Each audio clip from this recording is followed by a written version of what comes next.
Oh, ladies and gentlemen, welcome back. Welcome back. Happy Tuesday. Sorry, sorry, sorry. I apologize. Sorry, I am late. Once again, I am late. Um, there was like really nothing I could do about it. I found out last night at the last minute that I needed to take my wife's little brother to the doctor this morning. So we were dealing with that. Got back, got everything up and running as fast as I could. But yeah, apologies for that. Sorry,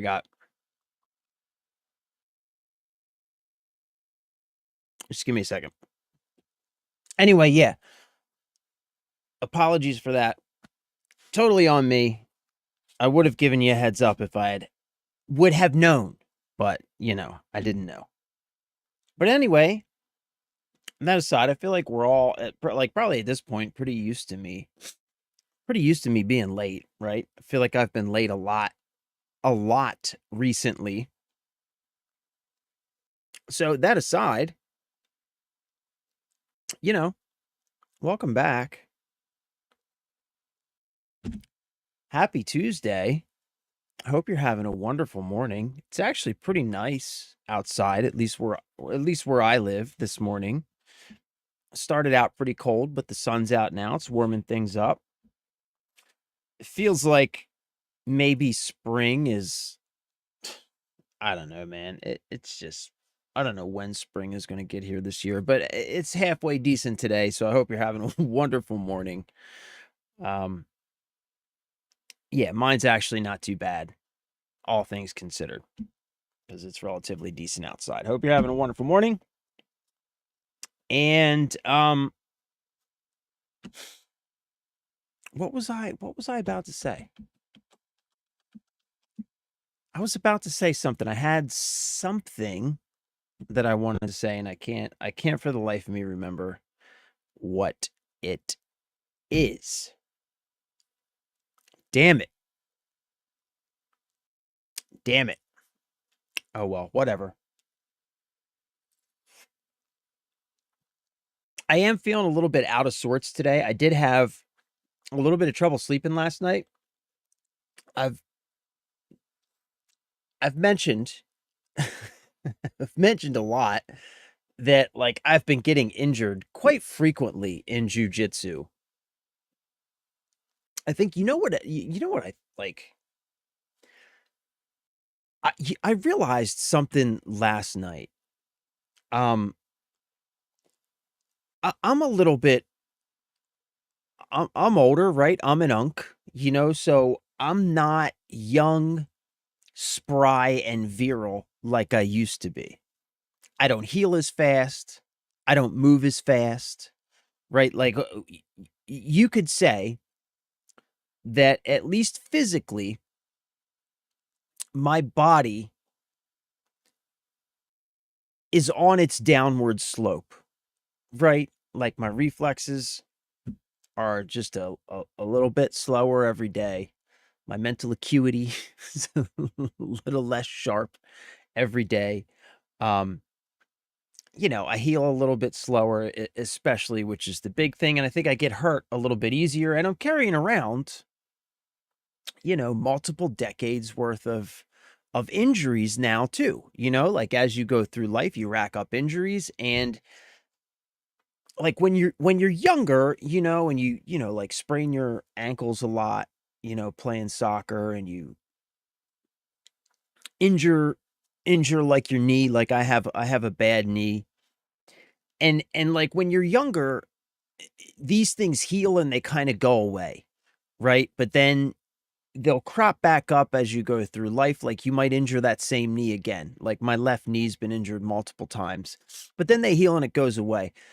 But then eventually you hit an age, right? You hit an age where you begin waking up in the morning and you'll be like, man, why does my left knee hurt? Why is my right ankle sore? And you realize, like, you hit an age where all of those old injuries, they start coming back to haunt you, and they just become a part of your normal daily routine. And you just remember, oh yeah, like that's the ankle that I've sprained 15 or 20 times. That's the knee that I've cranked a bunch of times, right? And it just at some point this just starts happening, and so you're carrying around all these injuries. So I say all this to say that, like, I've been getting hurt a lot at jujitsu, and like for whatever reason, I realized something last night that like when I go to roll with people, I try and start out just very loose. I try and keep things like amiable, I guess. You know what I mean? Like I don't explode on people. I'm not trying to hurt anybody when I'm rolling, like we're just practicing, you know? And so I normally start out kind of like testing the waters. I never start out like at 100%. I'm never like going full strength or anything like that. I realized something last night, man. Like everybody I roll with, and anytime I roll with somebody for some reason, I don't know what this is. I don't know what it is, but it feels like, and maybe it could just be my perception, but it feels like no matter what I do, no matter how I start out, when I roll with people, for whatever reason, they just want to test themselves against me for some reason. And I really don't know what it is because I'm new, I'm a white belt, but like I was rolling with this dude last night, and he's an older gentleman too, probably a little bit older than I am. He's got like a bit more gray than me, but he's a bigger fella, you know. I'm 6 foot, 6'1" ish. I think I used to be 6'1", but I don't think I'm quite 6'1" anymore. That's what it says on my license. It says I'm 6'1". But anyway, this guy's a couple inches taller than me. He's bigger than me. So he's a big guy, you know. But you know, maybe like 30 pounds like 30 pounds bigger than me, and he's well put together, very athletic guy. And so I started rolling with him last night, and you know, like I'm like just kind of like testing things out and moving with him, and you know, testing things out, trying to move him, and all of a sudden this dude just explodes on me with all of the speed and power that he can muster. And it's like I go from like a friendly, you know what I mean? I go from like a friendly sparring match into like this dude just explodes all of his power, all of his speed. And now I'm in a fight. And like he comes at me, barrels into me. I roll backwards, roll him over, get myself on top, jam my forearm into his throat. And I looked at him and I literally said, I was like, wow, man, I wasn't expecting that. And it's just like I don't fucking get it, man. Like I don't get it, you know? Like when I spar with people, I don't want to say that I'm always looking to take it easy, but I'm also like I'm normally looking to get a few sessions in with a few different people and try and learn something and work on some stuff. You know what I mean? Like I'm not going for the title shot when I'm sparring with somebody during free mat after class on a Monday night. For some reason, man, whenever like it just feels like I don't know. Like I said, maybe it's my perception. Maybe it's my perception. But I say all this to say that I've been complaining about my shoulder. Anyway, the whole thing is how did I even get here? So I'm like just fucking rambling. I told you I'm a little out of sorts today. That's what it is. I told you I'm a little out of sorts today because I actually had a hard time sleeping last night because my shoulder is you know, in a lot of pain, and I couldn't get myself in a position where it didn't bother me, you know? So I would get myself into a position, like a new position, and I would fall asleep, and then within, like, 45 minutes to an hour, it would start aching in that position, so I would have to change positions again, so I didn't sleep great last night, so I'm a little out of sorts today. Mr. Jeff, what is up, my dude? Hope you're having a fantastic Tuesday as well. My friend, I love you, brother. Good to see you, man. I hope you're doing well. I hope you're safe. I hope you are enjoying your vacation. They're just lifelong friends traveling with you. Yeah, I know, man. You're right. That's what it feels like. It's weird though. You know what I mean? Like it's like as these things crop up, you slowly realize, like you start to remember, like, oh yeah, I remember I tweaked that knee at this time, and then I remember I tweaked it again, and it's like, yeah, I guess that's why that knee hurts sometimes. Lance Christopher, what is up, my dude? Now that guy was probably taking out his worldly fright. It kind of felt like it a little bit, bro. Like it was really unexpected, man. It was really unexpected. And like I was able to kind of defend myself and roll like with it. But like I feel like if I would have given him the opportunity, like he would have hurt me. You know what I mean? Like maybe not like permanently or anything, but I feel like if I would have given him the opportunity, he was out to accomplish something in that moment. And it was just like, so I said, man, like I looked at him and I was like, wow, dude, like that was unexpected. I didn't know what else to say. You know what I mean? Yeah, it's weird, man. Like, and maybe it's just like I said, like, like maybe it's a difference of approach. You know what I mean? Because when I roll with somebody, I just never come out of the I never come out of the gate like that. I think part of what it might be is I'm kind of a match your energy type of dude. You know what I mean?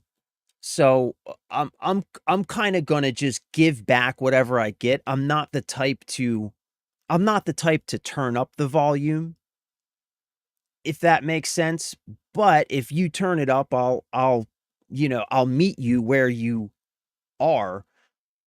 But, part of it could be that too, but yeah, it's weird, man. Like, and he's not the only one. Like I got injured last week when I got when I got stacked pretty hard on my neck. It was kind of like the same thing. It was super unexpected. I was like, what the fuck, dude? You know what I mean? But yeah, I don't know, man. I don't know. It just feels like people for whatever reason just they just want to test themselves or something. I don't know, but I'm like, it's like fucking it's free mat time. You know what I mean, dude? Like we just had a class. We've got like an hour of open mat after class. I'm trying to get 5 or 6 good rolls in that hour. So, I'm trying to manage my gas that I have in the tank, you know what I mean? And trying to make sure also manage any type potential injury or whatever like type of thing because I'm trying to get a few rolls in, trying to work on some stuff, trying to learn some things, and I'm trying to come back tomorrow. Most importantly, you know what I'm saying? I'm trying to come back tomorrow. So yeah, bro, I don't know, you might be right, man. He might have been taking some shit out on me or whatever cuz it was like like legitimately, man. I was like, "Whoa. What are we doing here? What are we doing here?" Vacation is finished and I'm back stateside. Oh, welcome back, brother. Good to have you back, man. We have missed you. Well, I have missed you. And I know the others have missed you as well. I know that for a fact. We have missed you. We have spoken about you. We saw you you popped in once or twice. It's good to have you back, bro. I hope your vacation was awesome, man. I hope you got some good rest, relaxation, and everything else that you wanted to get out of it. I hope that you feel refreshed, and I hope it was good for you, man. I hope it was good for you. I haven't actually taken a vacation. I mean, shoot. I haven't taken a vacation. I think like 2 years ago, my wife and I went to Mexico. We stayed in Mexico City and we went and saw like Teotihuacan and like some of the ruins in the area, and that was amazing. That was a wonderful vacation. But we haven't been on vacation since then. We just haven't really had the money, you know. Um, but yeah, I feel like I could use one. I feel like it's been a while. I feel like it's been a little while. Mexico was great though. I did really enjoy Mexico City. I one of the things I loved, like, well, first and foremost, one of the things I really loved was um the history. Man, that country has a just a beautiful history, man. Beautiful culture, beautiful history, just a vibrant it's just it's a really special place. It's a really special place, man. Like Mexico City and that general area is yeah, it's definitely unique and special in a lot of ways. And it has a really cool history, like the Aztec history and all of those old ruins and stuff that you can find are just so freaking cool, man. I love that sort of stuff. I'm a big fan of ancient history. I'm a big fan of that stuff, like the old, like megalithic history, especially the really impressive old works of architecture that our ancient ancestors managed to build. I find that stuff just captivating, man. I find it captivating, fascinating. So I really enjoy that kind of stuff. But the other thing that I really loved about Mexico and staying in Mexico City was the food, because being right in the middle of Mexico City, we had access, like walking distance. There were so many different options for just banger, banger food, banger street food, nice restaurants, like whatever you wanted. It was within the general area. Yeah, that was a good vacation, man. It was a good vacation. That was before we had a kid. Jeez, it feels like another lifetime. You know that? Feels like another lifetime, dude. Wow. Wow. That kind of just hit me like right in the gut. Wow. Anywho, glad to have you back, brother. Glad to have you back. All right, so like I said, I'm late today. Apologies for being late. Not going to spend a lot of time talking at you. Going to spend a little bit of time talking at you because it's what I do. I can't help myself. Um, yeah, going to spend a little bit of time talking at you, but not a lot. The one thing I do want to talk about, though, let me get some nicotine in me because I'm addicted. So, one thing I do want to talk about.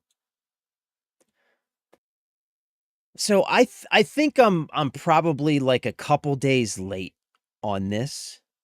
Everybody's been talking about it since I think like this weekend. You've probably already heard.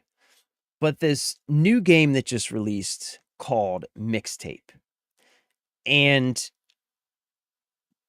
this game has been getting perfect scores from multiple mainstream games journalism's outlets, IGN among them. IGN gave this, and I am using the term game very loosely here when talking about this particular product, I think would be a more accurate way to describe it. I'm using the term game very loosely, but IGN gave this a perfect 10 out of 10 score. And like I said, not just IGN, many other major mainstream games journalism outlets also gave it perfect scores.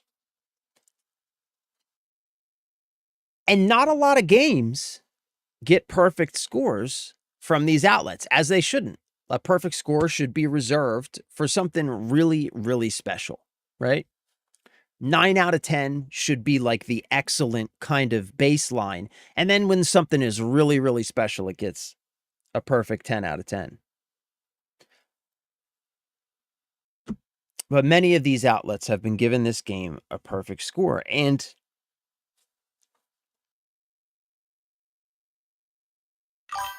I find it interesting.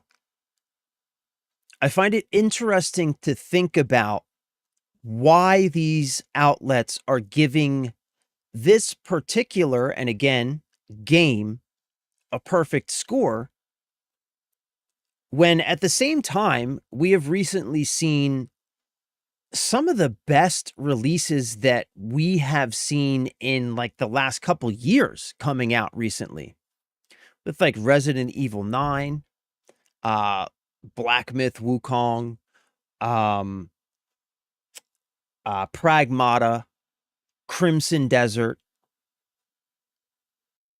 and more. Some of the best games that we have been fortunate enough to play have come out within like the last 6 months or so, at least this year. And none of those games received perfect scores from any of these outlets that are giving this game a perfect score. And not only did none of those games receive a perfect score, many of those games received very poor scores, very harsh, and in my opinion, nonsensical criticism. So I think it's interesting to take a look at this review, to take a look at IGN's rationalization for scoring this particular, again, very loosely, game. What is their rationalization for giving this a perfect score? Because I think it tells us a lot about what the games industry is, or the game journalism industry is, what it isn't, and where their motivations lie. So I want to go through this and talk about it.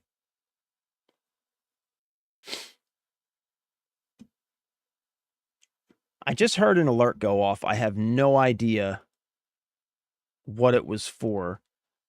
Give me a second. Let me check to make sure all of my chats are working, because I have a feeling maybe Twitch isn't working again, because I just heard an alert go off.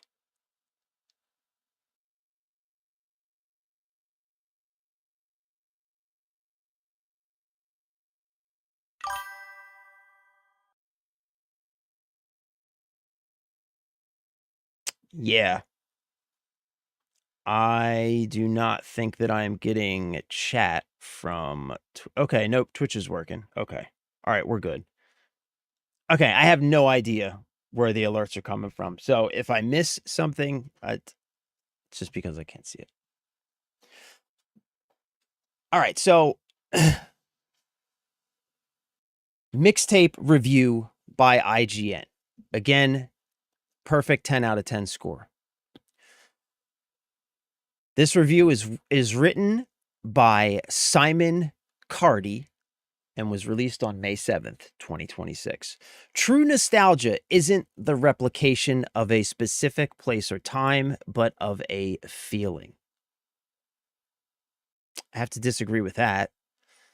Nostalgia itself is a feeling, but that feeling is the result of a longing for a particular place or time. That's what nostalgia is. Nostalgia is exactly a feeling that comes as a result for a longing for a specific place or time, but whatever. If those flashes of emotion that transport us back into memories that have long sat dormant. I was born too late to be a teenager in the 90s. I grew up thousands of miles away from the schools of Northern California. That's where this game takes place. So just to get you up to speed, what this quote unquote game is it's essentially a story that takes place in the late 90s. I think it's specifically the summer of 1999 in a small town in Northern California.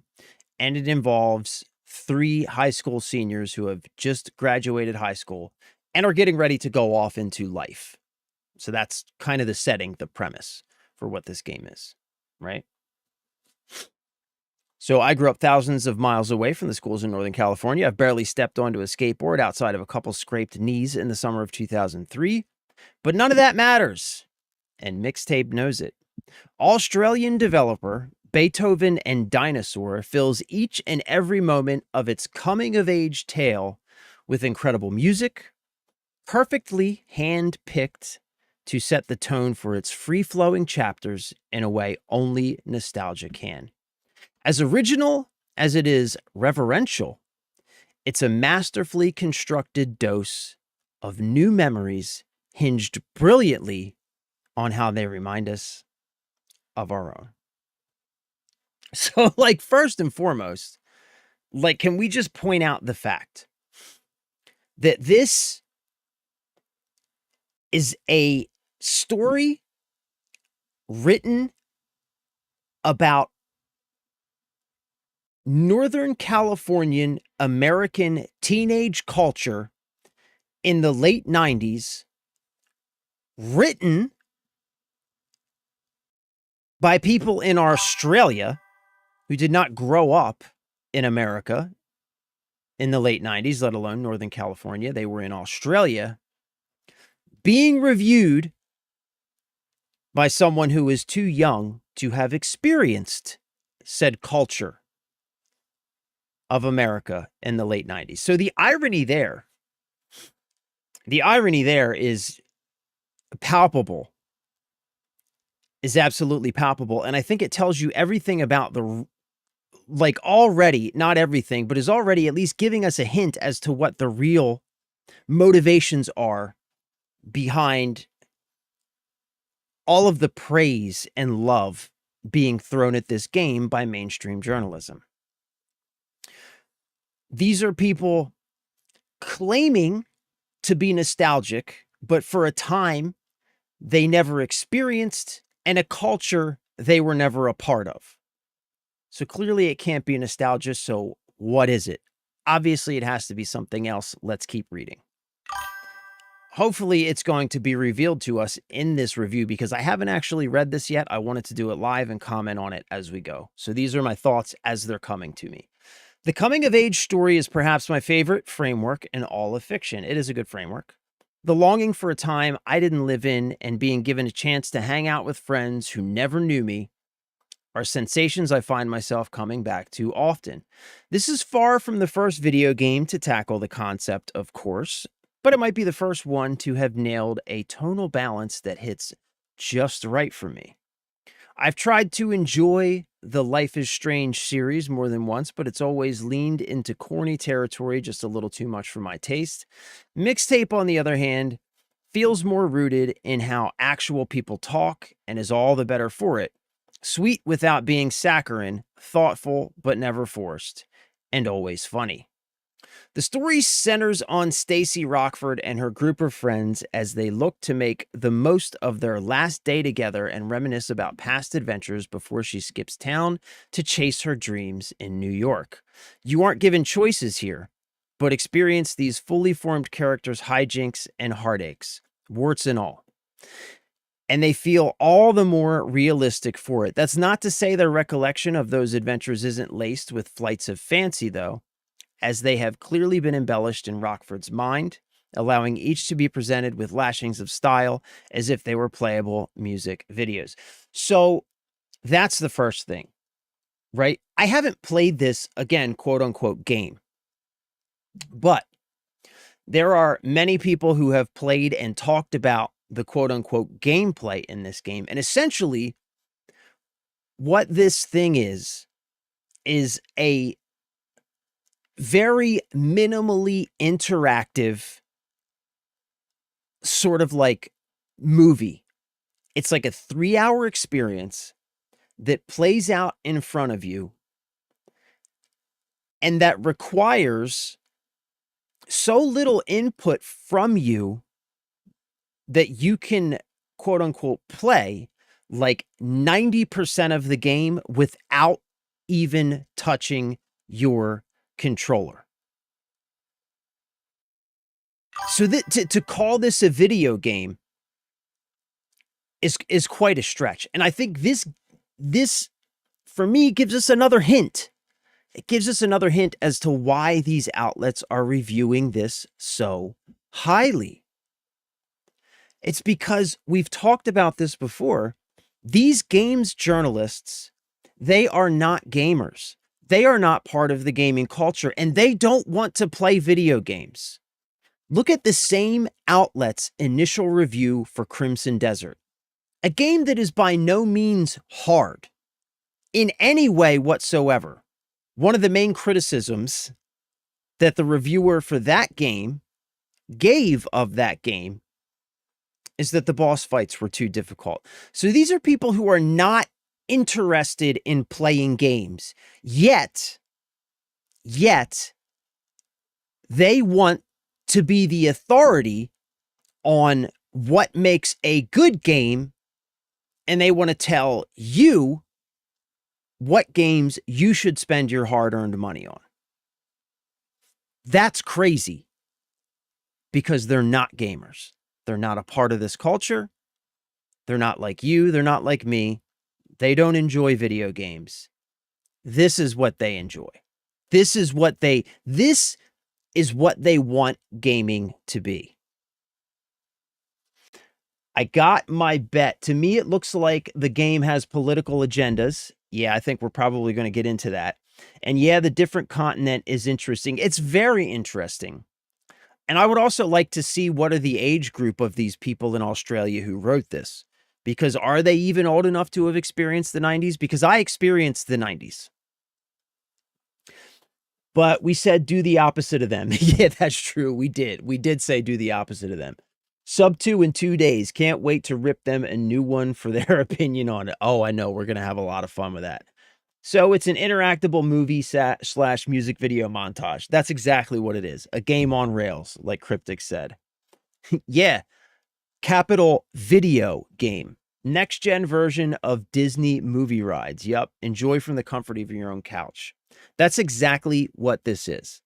That's exactly what this is. This is a very slightly interactive ride. It's a spectacle is what it is. That's so funny. There's a great sense of spectacle, starts the very next paragraph later on that I wouldn't dare spoil, but particular early highlights include a trippy softball practice session soundtracked by The Touch. Anything that reminds me of Boogie Nights is an instant winner, and a police raid of a house party that you escape by hurtling downhill in a shopping cart. It's the most irresponsible yet highly enjoyable use of one since Johnny Knoxville and friends barreled along in a supersized cart to kick off Jackass the movie. And in some ways, Mixtape shares a similar sense of reckless abandon, zipping along at a pace and smartly reflective of a time in life where you're so eager to enjoy one moment after the next that you almost forget to savor them fully. Where Beethoven and Dinosaur's debut game, The Artful Escape, used psychedelic metaphor to tell a tale of self-expression, Mixtape is far more grounded in its exploration of friendship and how those closest to us help us grow. It's a story that won't necessarily surprise, but will comfort, and one that is often hilarious.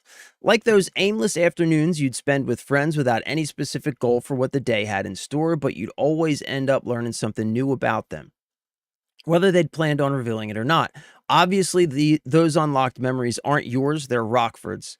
But these moments are just so well observed that they come across as universal, as if they could be ripped straight from your teenage Facebook or MySpace page.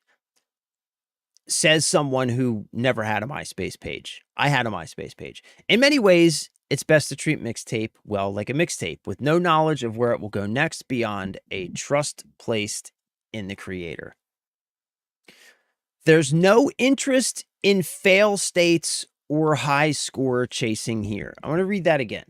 There's no interest in fail states or high score chasing in a 10 out of 10 video game. Instead, prioritizing existing in and enjoying the moment. This is what we have movies for, not what we have video games for.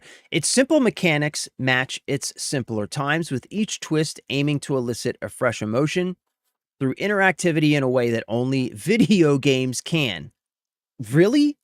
Really? Because you are not only describing, but you are lauding the game for the exact opposite of the type of interactivity that only a video game can provide.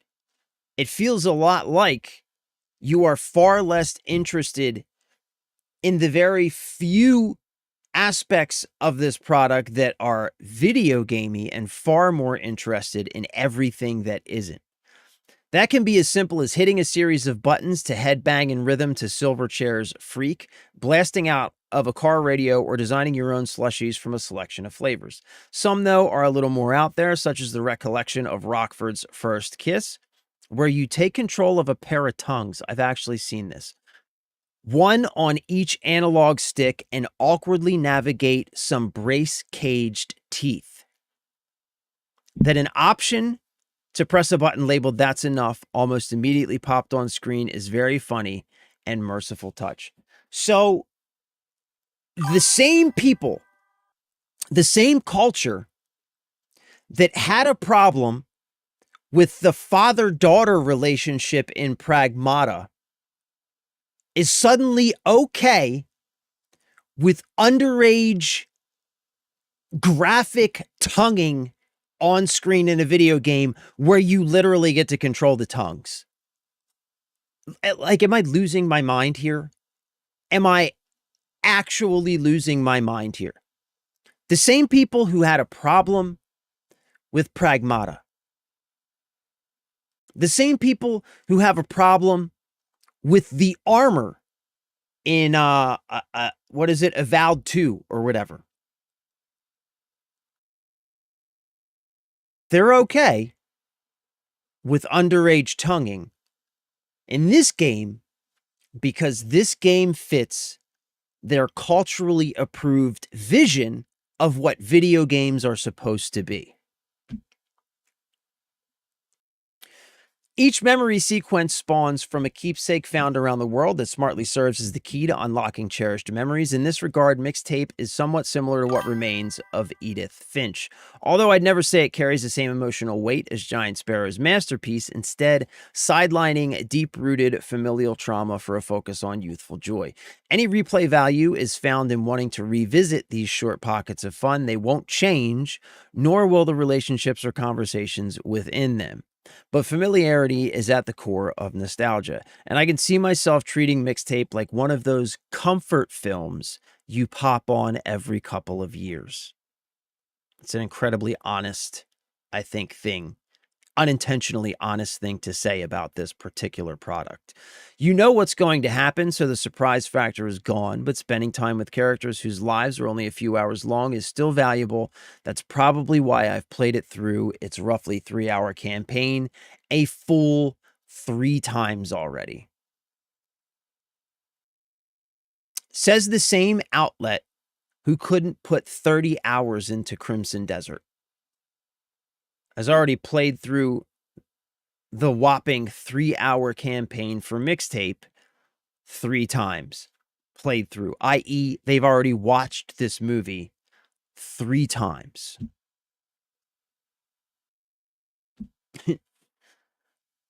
I think this whole push is coming from when Netflix tried to push Netflix gaming and still trying. Yeah, I never even bothered to look at what that was. They want to rewrite what gaming is, and sounds like a stronger focus on trying to find out a path for these AR experiences, which have been failing in the gaming department. Yep. Same can be seen with the AI pushes, having it included in our monitors to help play the game, and the failed Copilot integration with Xbox since shutdown to help you beat games. 3 times. Sounds like that achievement or whatever on GTA that shows how much time you spent in the gentleman's club. Yeah, and you should be just as embarrassed. They should be just as embarrassed. All right, so the last paragraph. Best friends Slater and Cassandra are excellent foils to Rockford 2, with an instant sense that these three have been a close-knit group, instantly delivered via quick hit sarcasm, instantly delivered via quick hit sarcasm fueled jabs at one another, and the sort of goofy noises spilling out of their mouths that only occur when you feel completely comfortable around someone. Referring to T-Rex as the Barry Manilow of dinosaurs is one such amusing observation among many. What? It's yet another example of the writing and performance coming across as almost effortlessly natural, which is such a difficult thing to accomplish. Cassandra, in particular, has some standout scenes and ended up being my favorite of the bunch, even if some aspects of her character change a little too abruptly to be 100% believable at certain points in the story. Oh, there's more. Rockford herself is an aspiring Hollywood music supervisor, and as such, pop songs from the early 90s and decades before propel much of the venture. Big artists are here, but not always alongside their biggest hits. It's a nice touch as if someone like Rockford, a music connoisseur who dreams of a profession centered on unearthing audio gold to match a mood has curated the soundtrack. I particularly enjoyed the way you can walk around her bedroom and get treated to amusing analysis of the albums strewn around the furniture in the style of Patrick Bateman, though with far less violent undertones. Patrick Bateman was, I'm sure, a far more robust and interesting character. The opening Skate to Devo's That's Good is the perfect high energy pace setter, whereas the scuzzy Love by the Smashing Pumpkins provides a fantastic backdrop for some explosive angst. And then there are songs like John Paul Young's Yesterday's Hero, which I had never heard before, but now can't stop listening to due to the way it's used here. I'm not sure I felt a game connect so intrinsically to its music in such a charming way since Simogo's excellent Sayonara Wild Hearts, and I simply couldn't get enough. This entire paragraph has nothing to do with gaming. Like, a game can have a great soundtrack, but this has nothing to do with it. This sounds like the review of, so I don't even know what, but something that isn't a video game. It consistently hits a delightful cross-section of games, music, and movies, from Dazed and Confused to Lady Bird. It reminds me of some of my favorite coming-of-age stories without ever feeling like pastiches of them. Mixtape does this elegantly, and with a genuine love for its genre, its creators clearly hold close, as Beethoven and Dinosaur itself comes of age with its sophomore effort. But it isn't just tonally looking towards cinema, it plays with the form.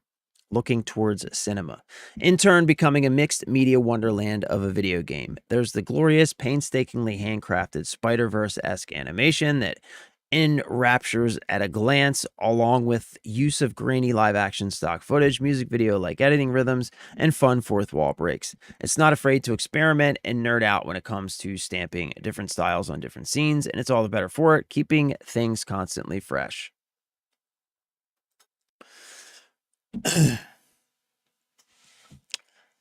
All right. I think these are the last two paragraphs here. Let's get through these, and then we'll talk a little bit about it.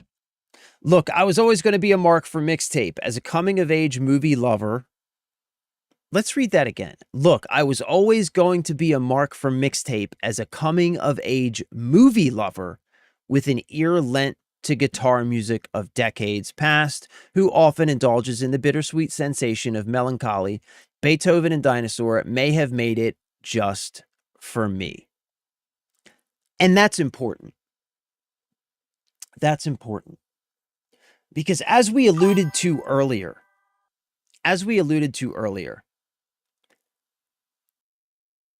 the culture of mainstream games journalism is not the culture of gaming.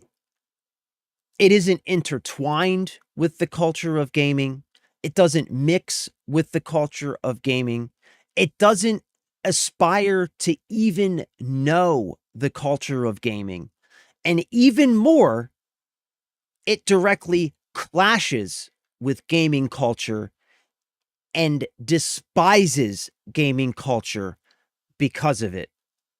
The culture of mainstream game journalism has come to the point where it hates gaming culture itself and the people who make up that culture. They look down on you, judge you for the things that you enjoy, and would like to force you to enjoy the things that you don't, but that they enjoy. And the reason this, again, quote unquote, game is getting such high reviews is because this game was made by a developer who is a part of that same culture and then therefore made this game specifically for that culture and not for you and your culture. This game isn't for you. This game isn't for you. It doesn't want to be for you. But what it does want to do, what this game, what mainstream games journalism, and what developers like Dinosaur and Beethoven, or whatever they're called, Beethoven and Dinosaur, what they all do want to do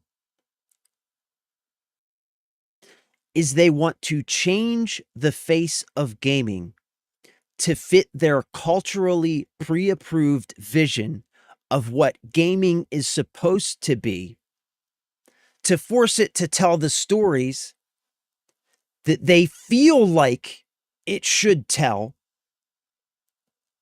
to force it to rely on the themes, narratives, and what's the other word I'm looking for? To force it to rely on the themes and narratives that make them feel good and comfortable. That's something that's mentioned multiple times in this quote unquote review, is how this game makes them feel comfortable. Why? Because it reinforces their pre-existing views of the way things are supposed to be. It reinforces all of their pre-existing narratives. And it makes them feel like they're right. It makes them feel like, see, look, this is good. This is how things are supposed to be. You will enjoy this. We're going to prop this up.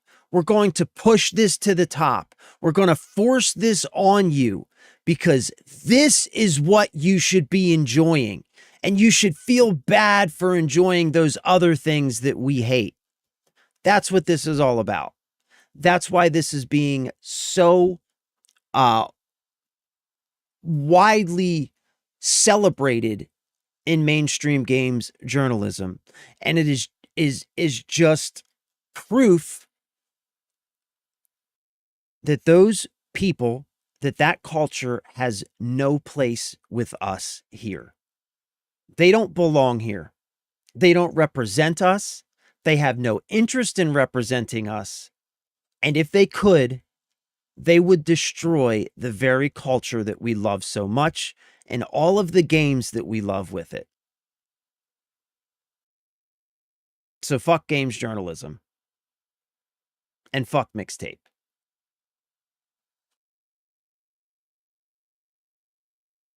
TV series are failing. How do we regain that lost revenue? Well, we've put a ton into the AI basket. How do we regain the lost revenue spent? Use that AI to create that content. And this is exactly the kind of content that AI could just churn out hundreds of these experiences a day. Hundreds of these experiences a day. AI can't do movies well. What does AI do okay? Aha, it does great in animation and writing. Let's create a movie experience and sell it as a game, since we've built in an interactive experience so you can engage with the story. That's what gamers want. They want to interact with the content because that's how games work. That is 100% accurate. That is 100% accurate. And that's exactly what happens when people who don't know anything about games, don't know anything about gaming, don't know anything about our culture, somehow find themselves at the top of the industry that creates the art that we like to enjoy. They completely misinterpret it, they misrepresent it, and they turn it into the idea, into the distilled elevator pitch of what they think it is, and then they shoehorn it into the infrastructure and tools that make them money, AI. And that's exactly right, because AI could absolutely just vomit out these experiences like this by the thousands. AI could shit 100 of this game out before I'm done, before I've completed this very sentence. AI could shit 100 of these games out. And that's exactly what they want. And mainstream games journalism is there to help them get it. The mainstream games journalism is there to prop it up, to do the bidding, to help them achieve that goal. They aren't there to serve you or your interests in any way whatsoever. In any way whatsoever. And we haven't even gotten into, like Spider mentioned, the sort of cultural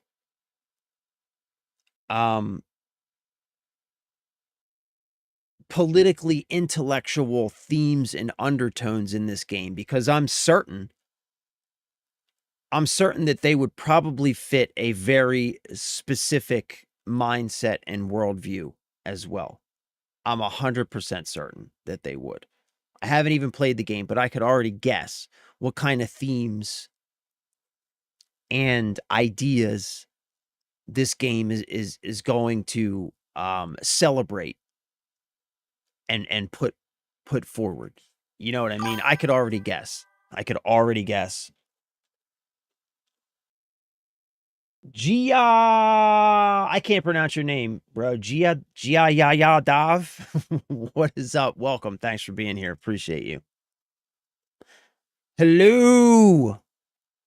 Appreciate you.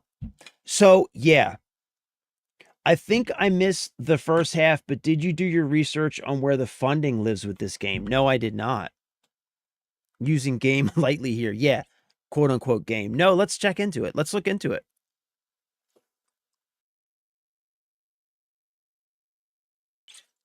Sorry, I am freaking parched. How should we search this?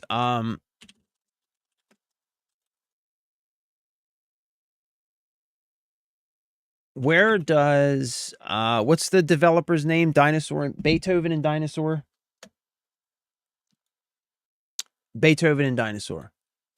Where does Beethoven and Dinosaur get their funding?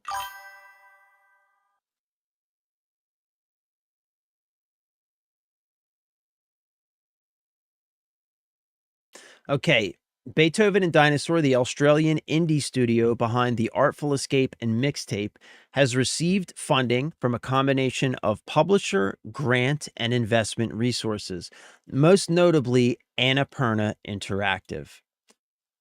Annapurna Interactive, the publisher of their major titles, including The Artful Escape and the 2026 title Mixtape, providing substantial financial backing for development and licensing. Let's look into Annapurna Interactive. Let's see who owns them, or who owns a large share in them.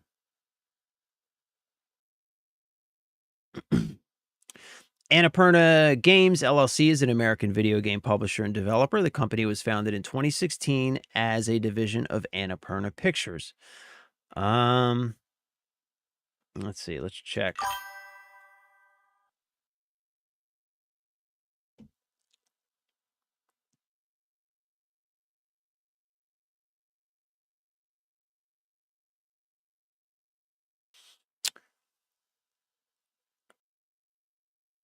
August 2024, Annapurna Pictures signed a partnership deal with Remedy Entertainment to co-finance the development of Control 2. Television and film rights to Alan Wake.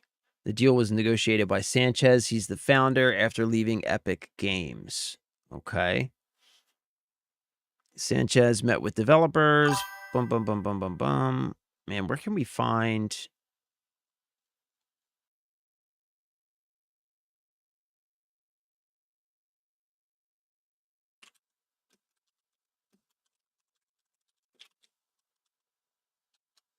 There we go. Who owns controlling stake in Annapurna Interactive?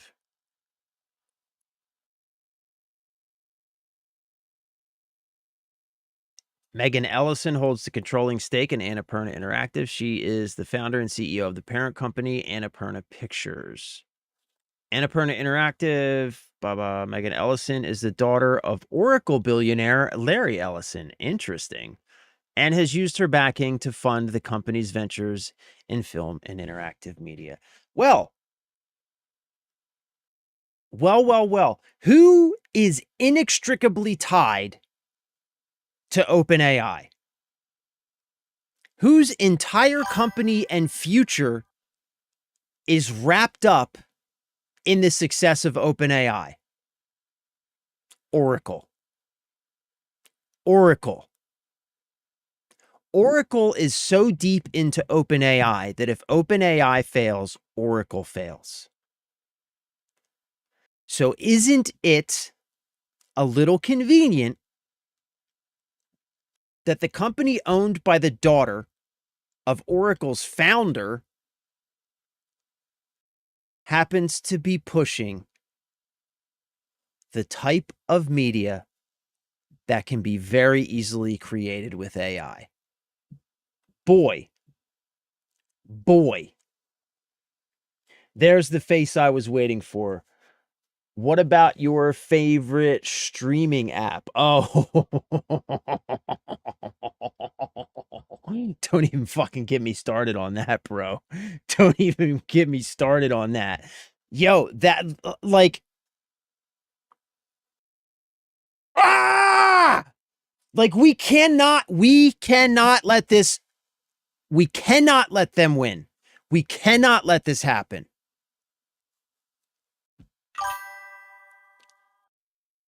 Like, we just have to say no.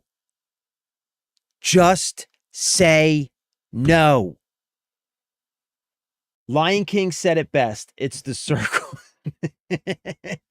The circle of life. It moves us all.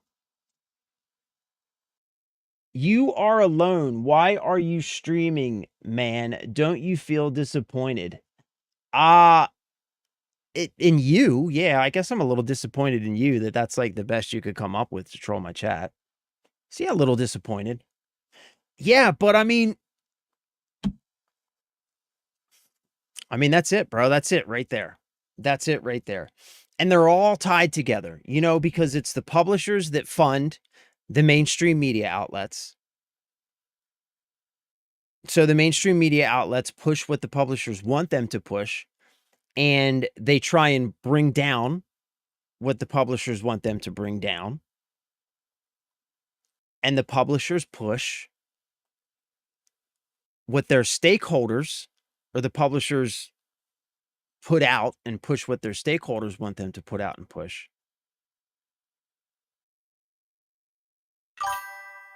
And there we have it. There we have it. So yeah, man.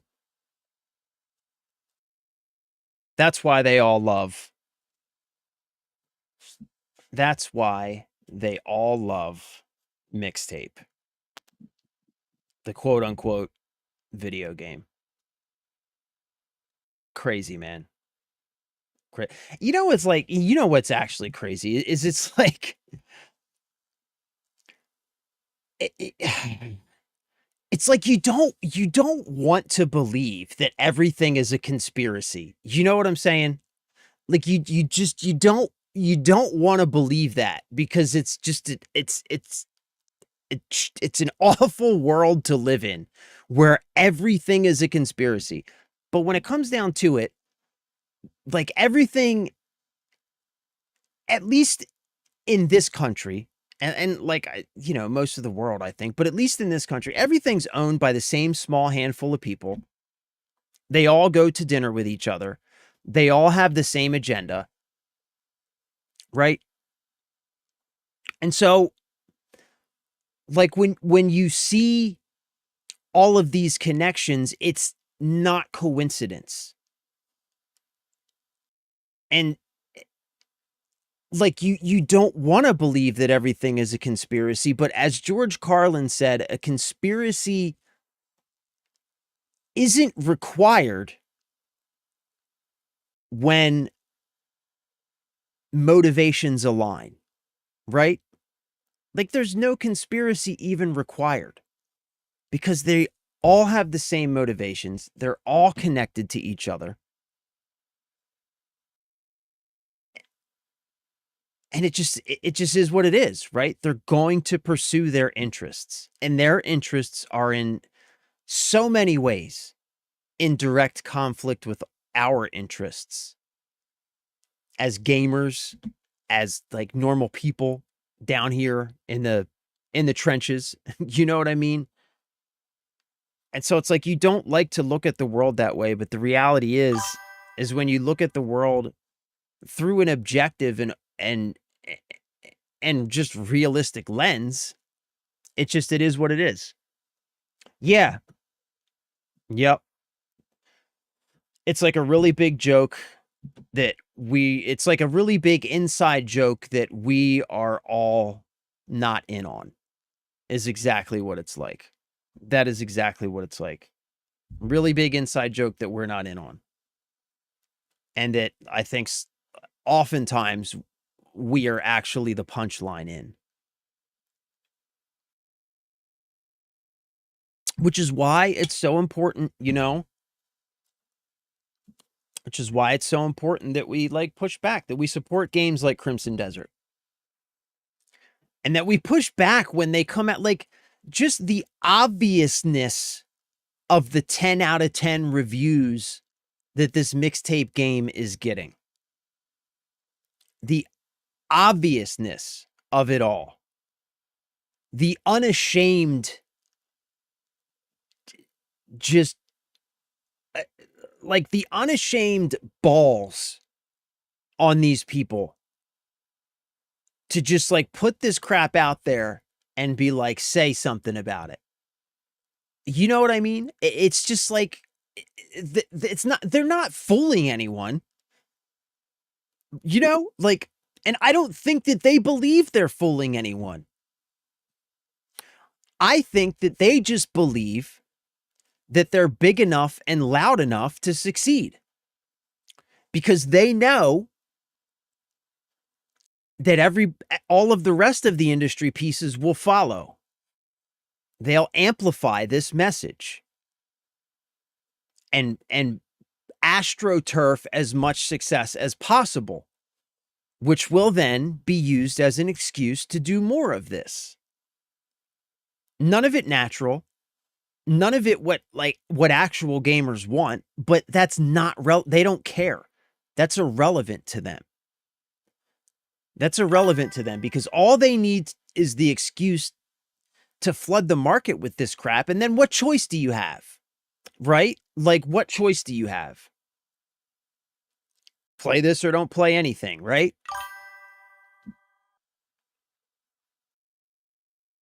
The reviews are good for the same reason Crimson Desert received bad reviews. It's too hard. I can't progress, therefore bad review. Wow, I completed this in 3 hours. Had minimal issues with the systems. Best 10 out of 10 game over. That's exactly right. Because they're not looking to play video games because, like we said, they're not a part of video gaming culture. They're not a part of video gaming culture.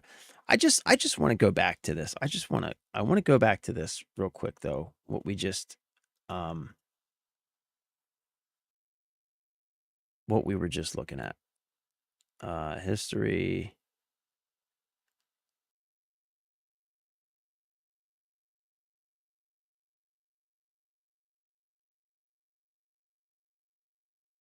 Yeah. I just like I just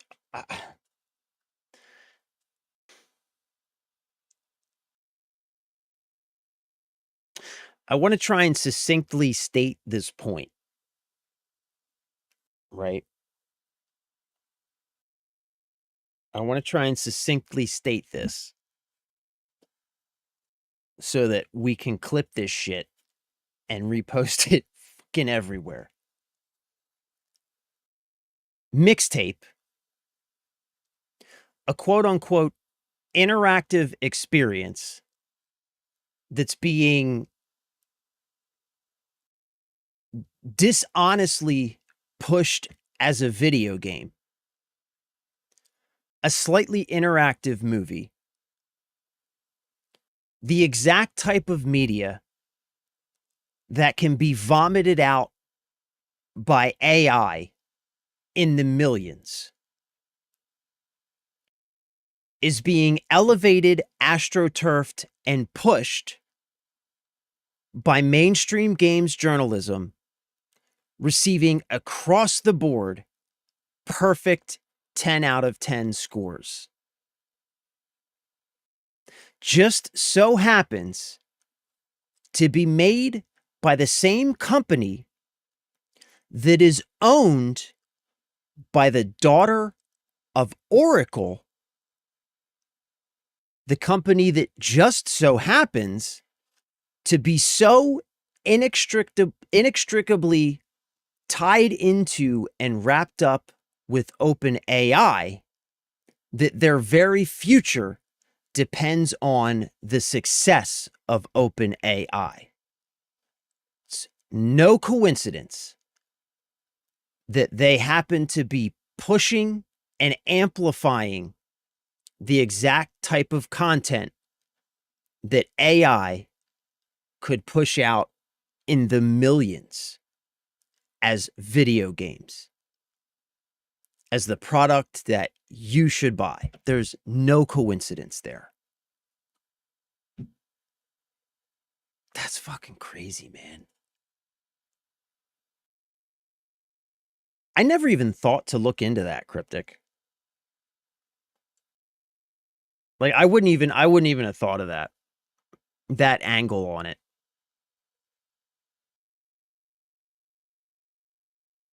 I'm so glad you brought that up, man, because I wouldn't even have thought of that angle, dude. But I'm gonna think like this is something I'm gonna remember in the future. This is something I'm gonna start paying more attention to because this is exactly the kind of thing, man. Like that.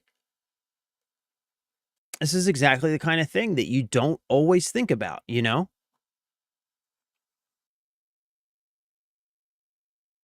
Mm.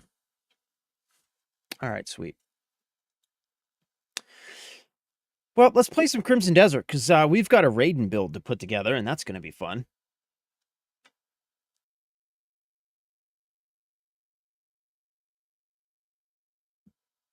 Oh, wait, does my first comment regarding the basket of money for AI and where it can be used since AI seems to be failing, does it make sense? Oh, I didn't even know if I saw that one.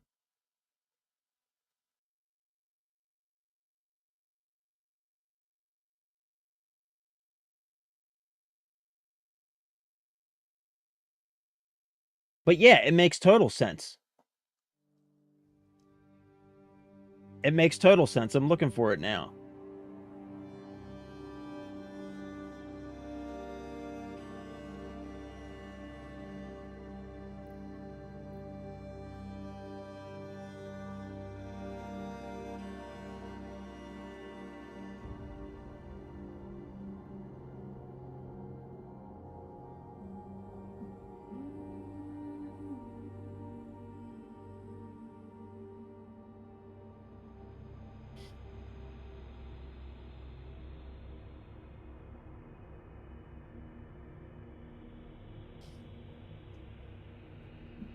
Hold on. Maybe it didn't pop into my chat thing.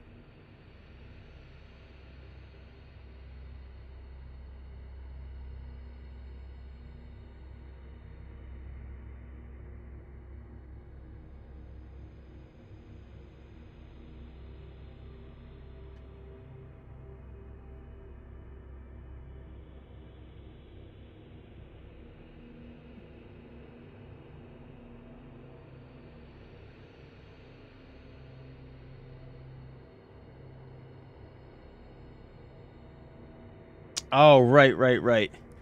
TV series are failing. How do we regain that lost revenue? Well, we've put a ton in the AI basket. How do we regain the lost revenue spent? Use that AI to create that content. AI can't do movies well. What does AI do okay? It does great in animation and writing. Because animation doesn't have to be incredibly realistic. There's all this artistic license that can be taken there, right? And AI does great at writing. That's one thing that it does do well. Let's create a movie experience and sell it as a game, since we've built in an interactive experience so you can engage with the story. That's what gamers want. They want to interact with the content because that's how games work. I mean, that's exactly right. That's exactly right. And again, that's like we said, like, look, fucking TikTok trying to cut off my stream again. Damn you, TikTok. Damn you to hell.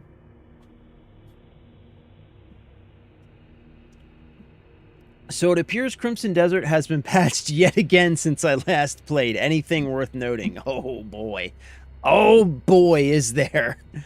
Is there. So, Jeff, they added Pokemans to Crimson Desert. Let's go over there's like a couple big, it's, as usual, it's a huge patch.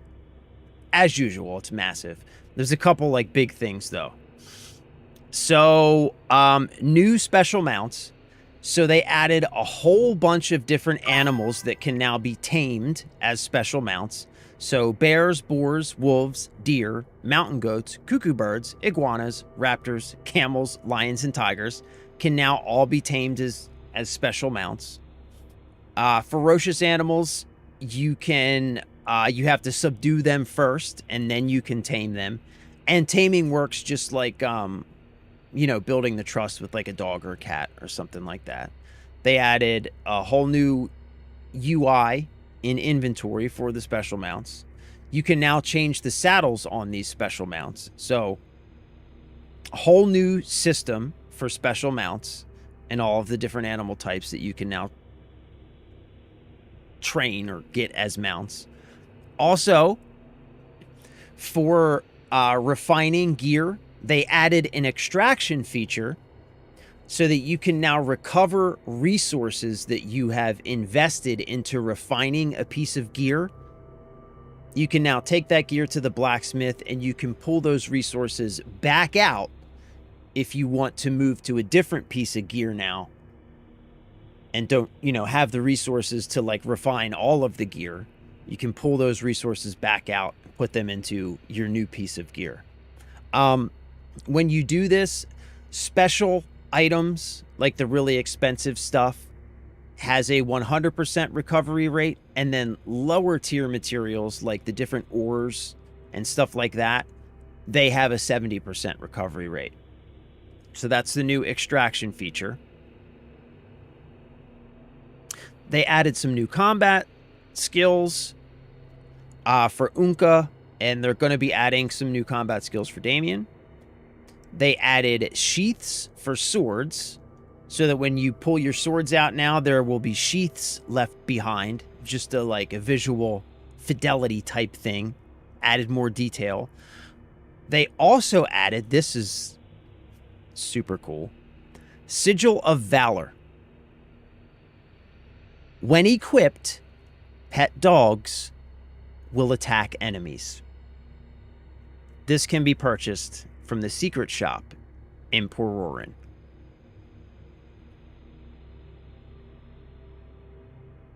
So now, not only can you get dogs, dress dogs up in fancy hats, they'll also fight for you and pick stuff up. There was one more thing. Oh, they added a new night tone mode, which we haven't checked out yet. But they added a new graphic option. It's called like night tone mode. What is it? I think it's right up here. Yeah, a night tone mode option. I'm not sure what that is, but we'll have to check that out today. See if we can figure out what that is.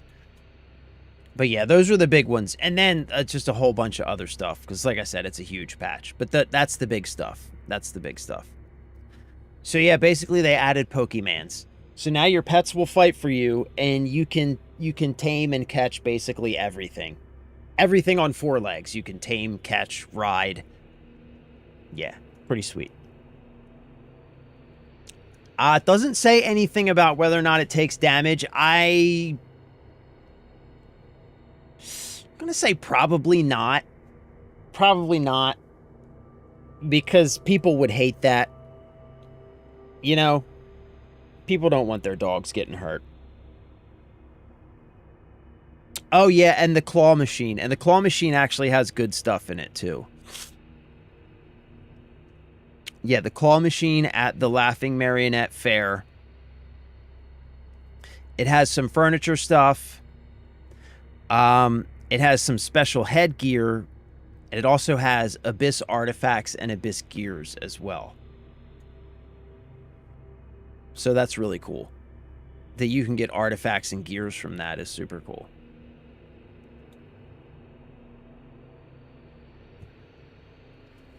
No, we haven't made it to the desert yet, but I think we're planning on going there because we're going to be trying to put together an electricity build. I just got some electricity gear yesterday. So we're going to be trying to put that together.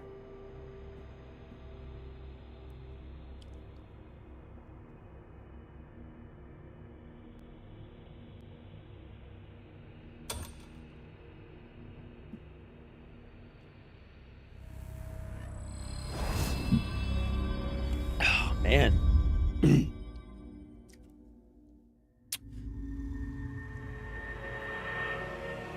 I might need to pop some cough drops, man.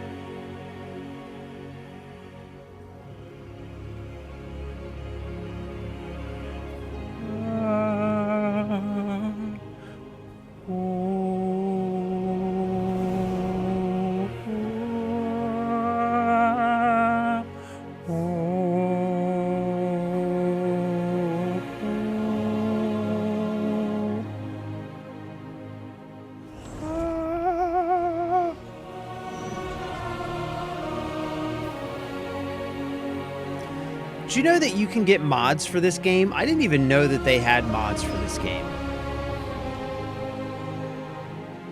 I saw a video the other day where somebody was talking about a bunch of different mods for this game. I'm not a big mods guy. But apparently there's like mods you can get where basically everything in your inventory can stack. So it's totally a cheating mod. Bunch of other mods that you can get. How are we here? This is not where we were. Weren't we by the witch yesterday? What the hell? How did we get here? Talking about potential AI slop will do that to you. Can't confirm it yet, but pretty certain without a doubt that's AI slop. Yeah. Yeah. It will do that to you. It'll take it out of you. It'll take it out of you for sure. All right. Well, I guess... How did we get back here, by the way? Because this is not where we were. We were by the witch. We were totally by the witch. All right, let's go back to camp, I guess. Let's do that. Sell some gear. Refine all the new gear that we're going to put on. Then we'll head over to the witch. And we will put together our electricity build. Yeah, I think that sounds good. I think that's a plan. Yeah, I don't know how we got... like, because we were 1,000% over by the witch when we turned the game off last night. Remember? Yesterday? I don't know why it brought us back here. It's been doing weird stuff since the most recent patch. Remember yesterday we went into that cave that I 1,000% went into before it got that recipe that I had absolutely already picked up? Hold on. Go to the location indicated in the letter. Okay, at least we're on the same quest, so it didn't take any quest like, progress away from us. All right, we need to go here.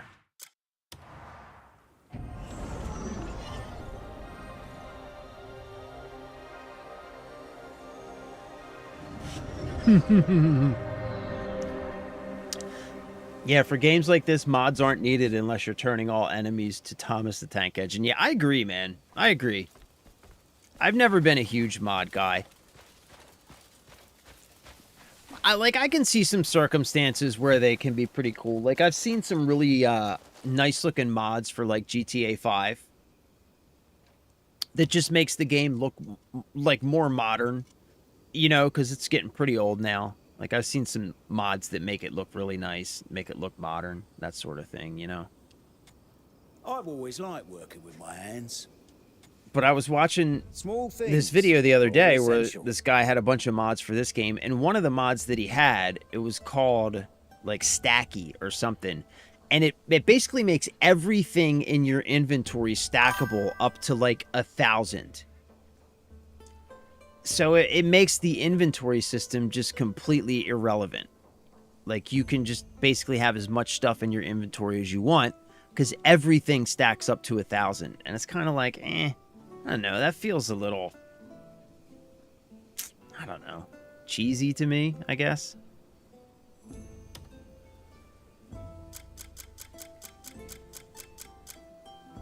What am I doing here? Do I need I don't need to buy it. I don't know why I have a habit of always buying those bones and thin hides.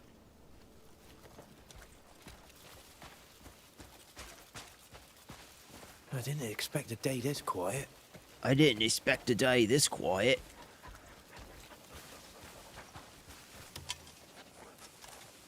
Oh, I was just thinking I could use some decent company.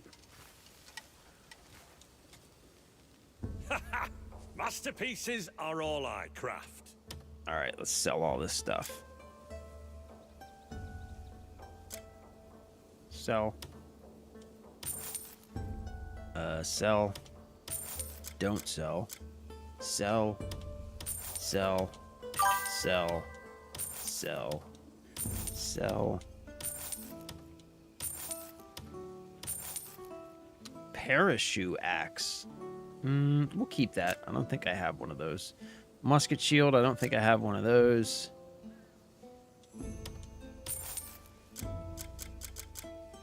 Bolton longsword. Sell that.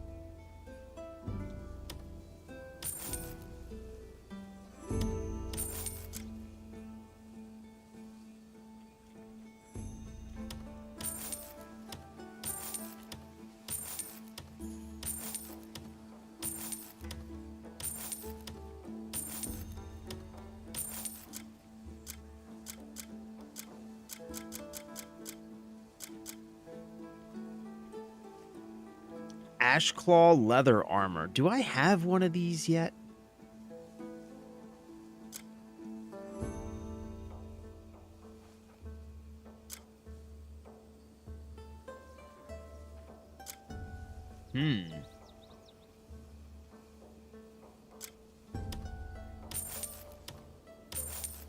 Man, look at all this new stuff I got, man. I got a ton of new armor and stuff.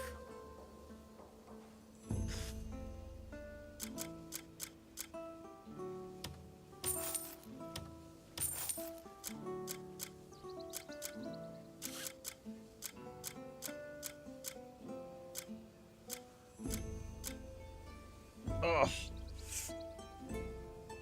Man, my arm, my shoulder was hurting me so much last night. Like, I didn't sleep very well because I kept waking up like every hour. I would wake up and have to change positions. And then I would fall asleep, and an hour later I would wake up because it would be aching again, and I would have to change positions. Oh, man, it is like really bothering me.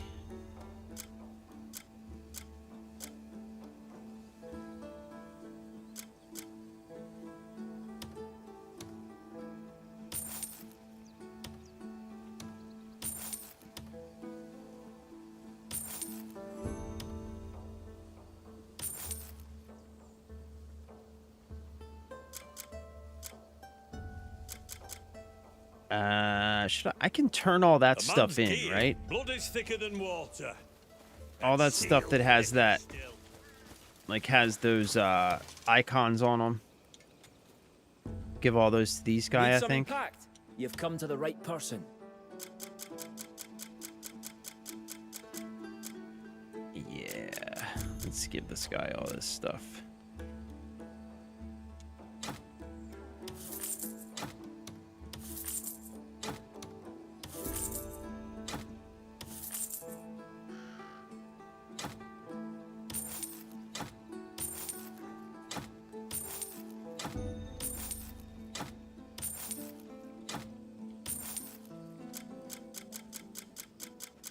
Okay. You got any good trading? Don't worry, I always make sure. Stacking everything is great and all, but with them putting as much work into the game to create boxes and whatnot, I feel it takes away from that experience. I agree, man. I agree 100%. That's what I mean. Like it makes that entire system just irrelevant, you know? If you're going to mod to stack and reduce the amount of times you need to go back to camp and inventory management, I see that the same as just enabling God mode and rushing the story to just complete it. I kind of agree, man.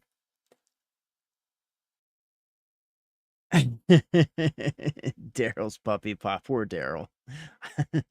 Poor Daryl. Just kept working his poor puppy paws when he tried to get a rest. Hey, man. Sure nothing goes missing. He did keep dipping out on me, didn't he? Little son of a bitch.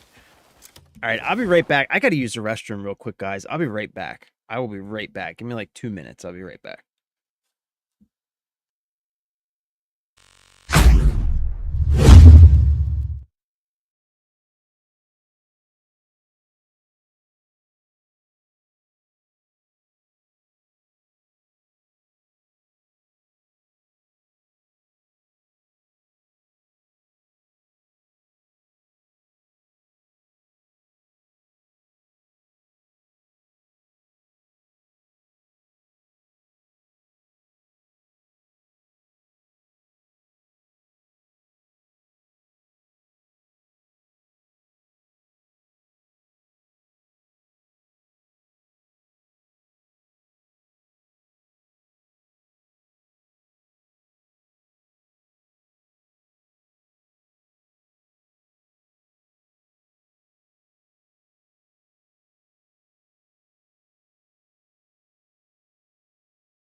All right. I refilled my juice too. Also, I think I doodle. Hold on. I think my camera is out of focus. There we go. Camera still defocusing itself on the regular basis. Hi, Doodle. I don't have anything for you, bud. Sorry. All I got was some juice.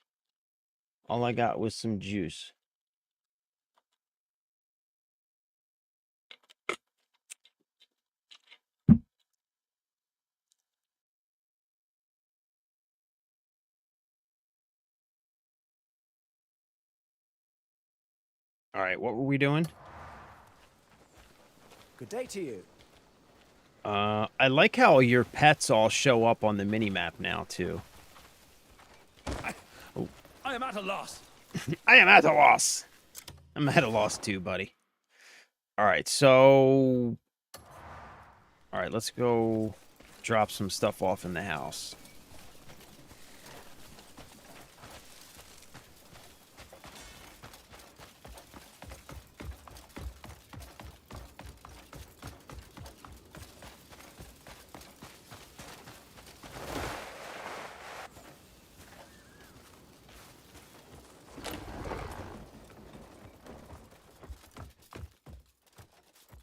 Whoosh.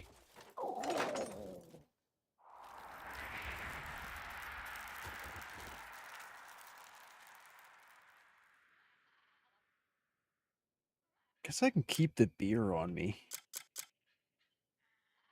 Keep the dried fish.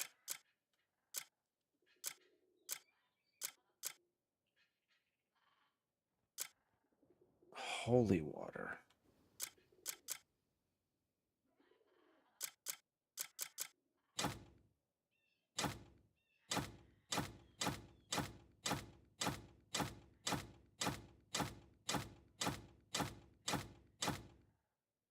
Okay. What are you doing down there, Doodle? What are you doing down there, you little bug?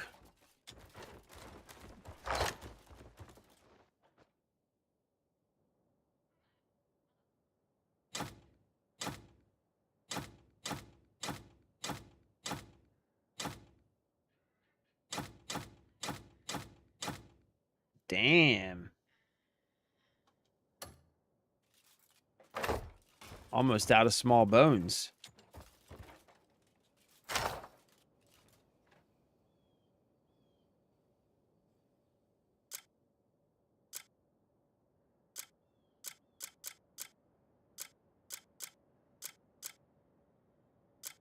guess I can keep these on me for gifts, right?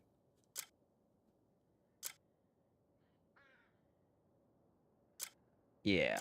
I'll keep all these on me for gifts. The recipes and stuff. Okay.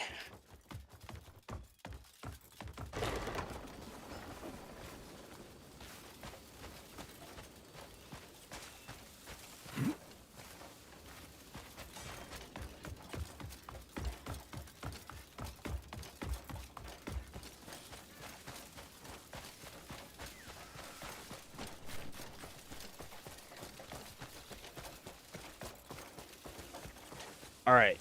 So let's think about this. We've got Wolf's Fang.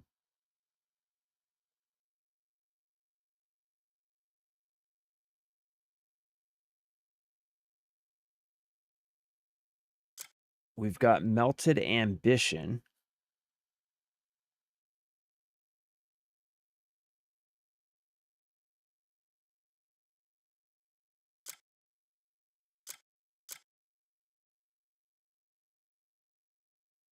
So okay, let's see. Wolf's Fang has critical rate, damage to mighty foes, and attack speed. Survivor Solitude has critical rate, attack, and attack speed. And Crow's Pursuit, attack speed, and attack.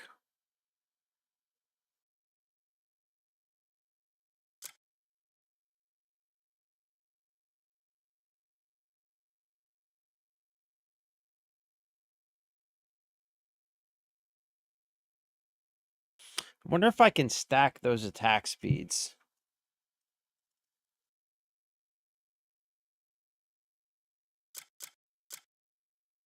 We've got the Hungering Fang leather armor. We've got the Ash Claw leather armor. We've got the Soulless plate armor.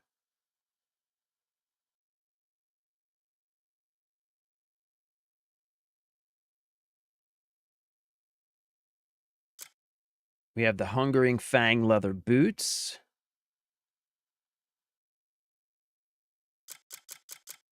And we have the Soulless plate boots.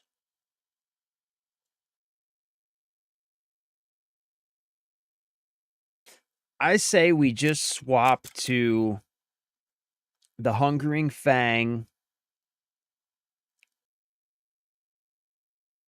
We swap to the Hungering Fang leather armor, the Hungering Fang leather boots, the Hungering Fang leather cloak,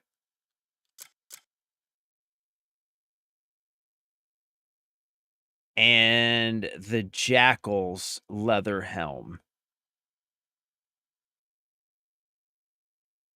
Yeah?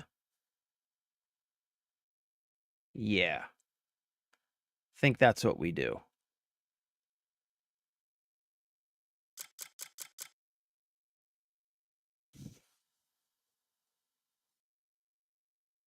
Yeah, okay. So let's throw some of this other stuff into storage real quick. And we're going to have to sort out the Abyss gear situation, but we'll figure that. Oh my God. Look at all this crap that got thrown in here. Jesus. We'll have to figure that out when we get to the witch lady though.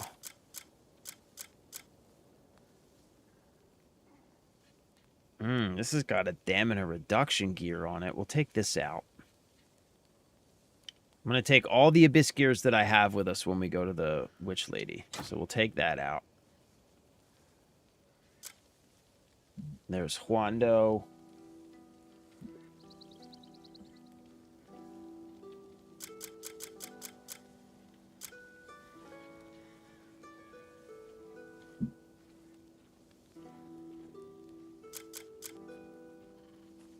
Oh, there's the Jackal's leather armor too. That's a lightning resistance level 1. This is a lightning resistance level 1.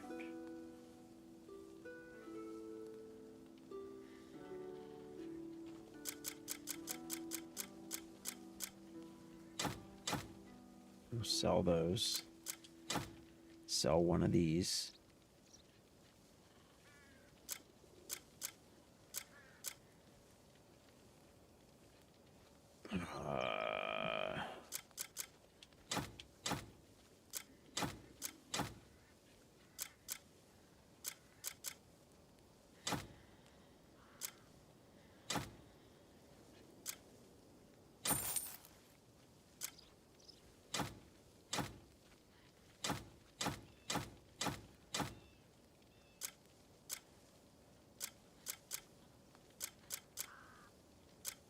You know what? I should take all of this stuff out and take it over to where it goes, huh?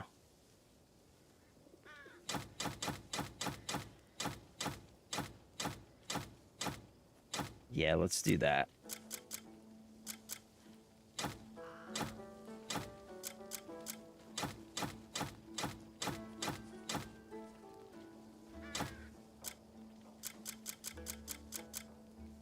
All right, sorry. I know. But I got to clean up this inventory a little bit because it's a hot mess.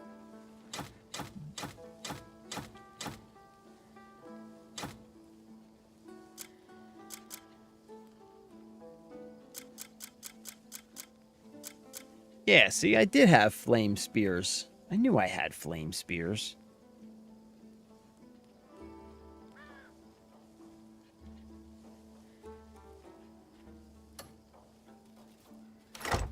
I knew I had flame spears.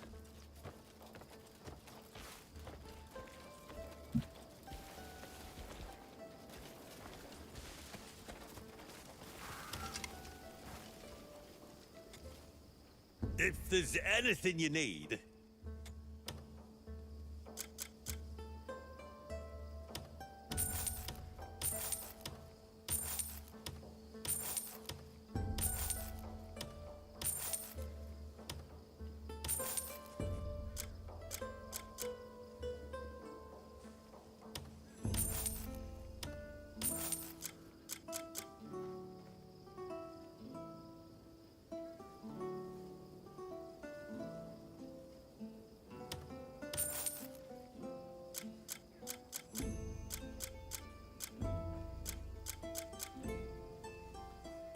if there's any... Blood is thicker than water, and steel thicker still.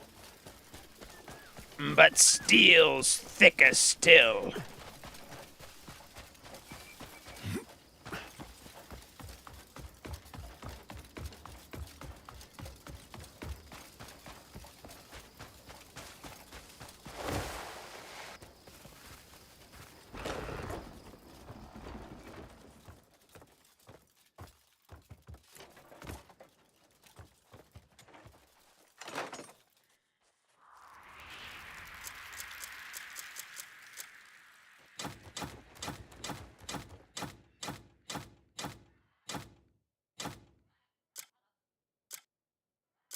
Okay.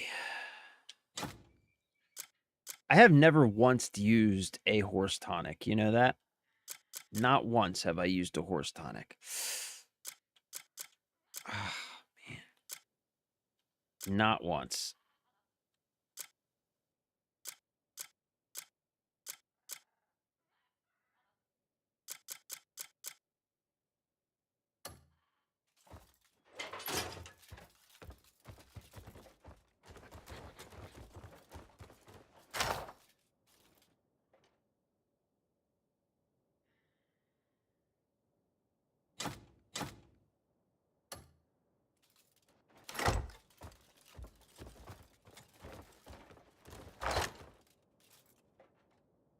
Ah, so where do the seeds go?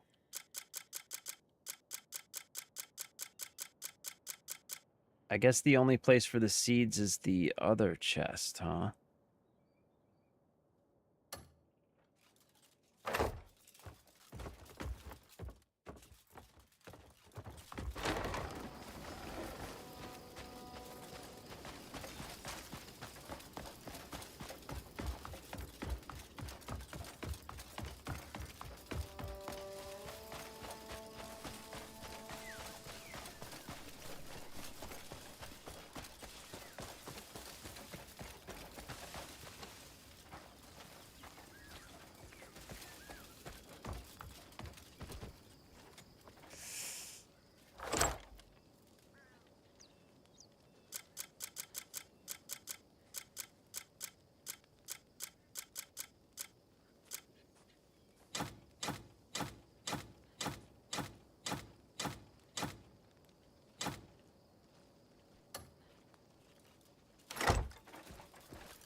Need something packed?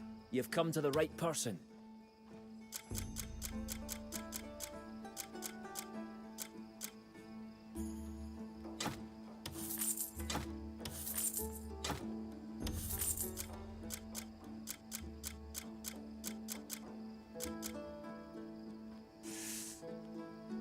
You got any good Bring me whatever you want packed.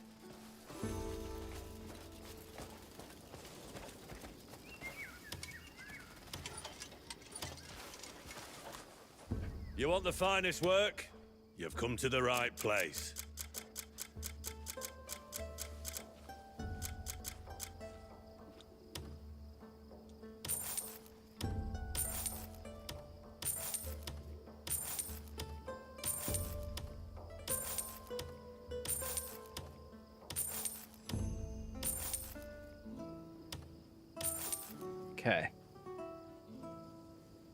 Okay.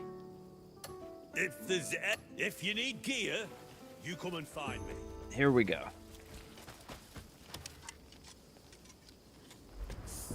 You've found the finest blacksmith in Tyrell. I need to take some ibuprofen, man. My arm is just throbbing.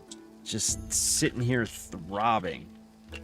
It's freaking killing me, man. It's so distracting.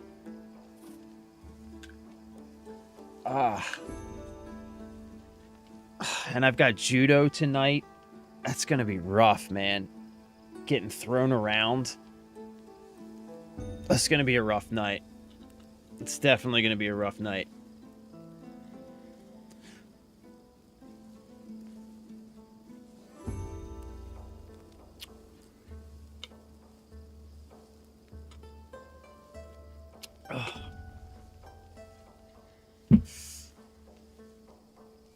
Judo's always tough on...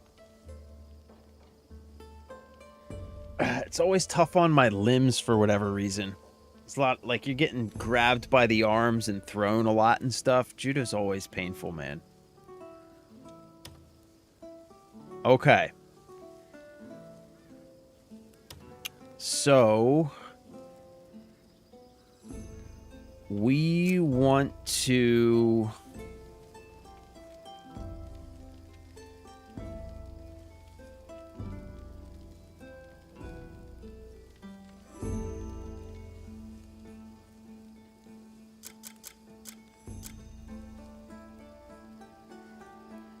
Oh, we've got the golden sword too, man. The golden sword is cool.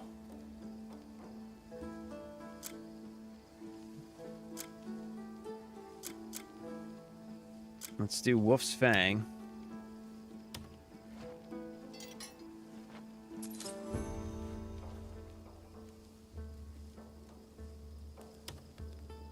Okay. Do this one.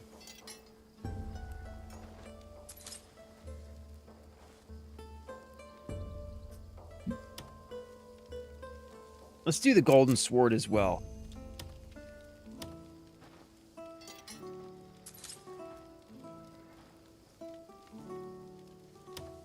I think what I'm going to do when we get to the witch...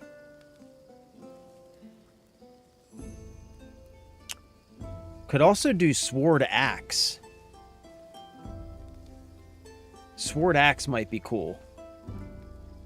But I think what I'm going to do when we get to the witch is I'm going to take all of my abyss gears off.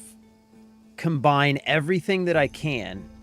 And then we'll just go from there, deciding on what we want to put on the armor. That's what I'm thinking we do. Ignir.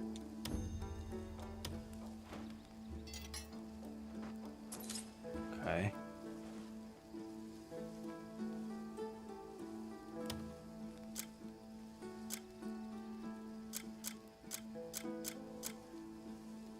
Yeah.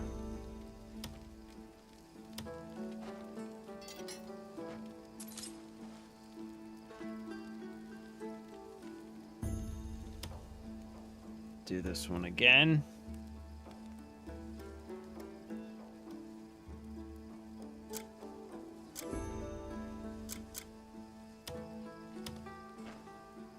Level 2.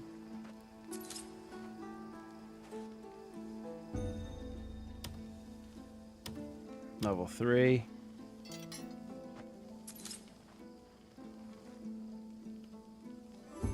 Okay. Level 4.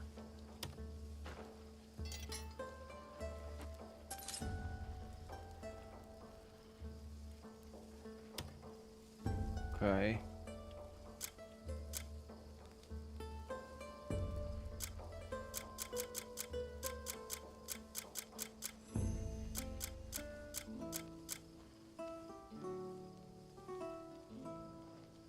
Okay, the Hungering Fang leather armor.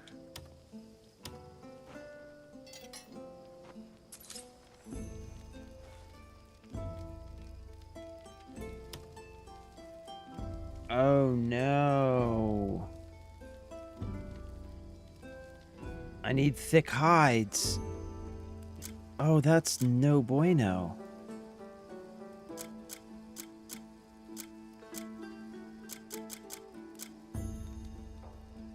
Well, I mean, I guess...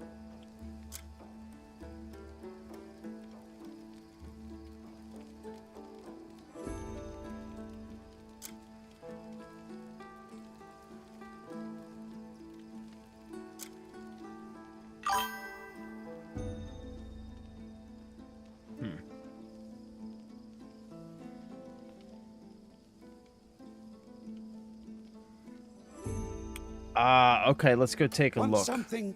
Stop by if ever you miss the ringing of my hammer. Because if not, I guess we could just go with the black wing leather armor. Good to see you. Always glad to see you.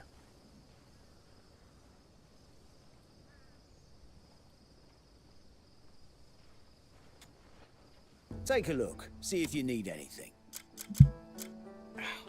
Yeah, I think he might only have thin hides. I might not have upgraded him enough yet. Yeah, he's got thin hides. Fine craftsmanship, wouldn't you agree? Small bones. Yeah, he doesn't have thick hides yet. I got some fresh carrots in for feeding. Come back if you need anything. Dang it, bro. Absolute dang it.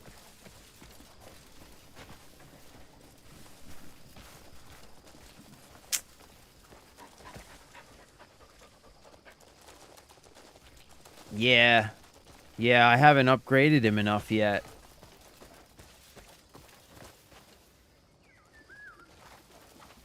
Well, that sucks, testicles.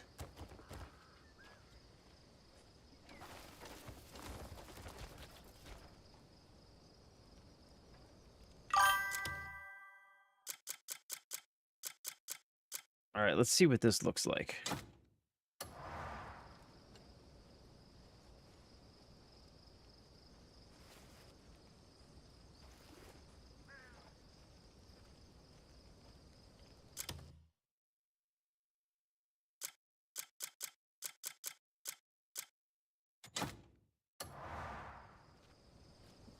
I mean, I guess we could go with the black wing leather armor for now.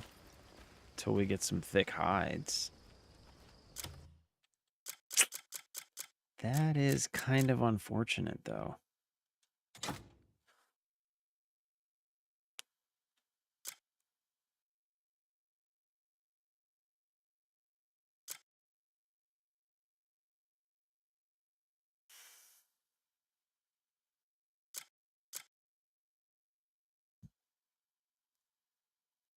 And I think the cloak needs it too, and I bet the boots do too. Oh no, the cloak needs fleece. Okay, so I can do the cloak.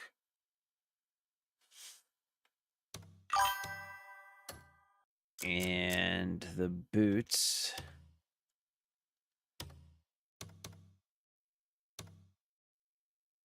Okay, so I can just do the cloak and the boots. So I mean that's not bad, and we'll just have to get some. We'll just have to be on the lookout for some hides, I guess. Want something? What's up, custom Terminator? made? Good to see you, just brother. Hope tell you're me having a what good you day. need. Did you upgrade your tannery friendship from the Hernand vendor? Can maybe buy a 3 to 5 from him. Yeah, I think I did. We'll have to go check him. Hey, thank you, brother. I appreciate you, bro. I appreciate you, man. I hope you're having a wonderful day, brother. Thank you for stopping by, too, man. So let's do... All right, let's do our boots. And... Okay, we got the weapons. Let's do... Yeah, let's do this bad boy. Get this one up to 4.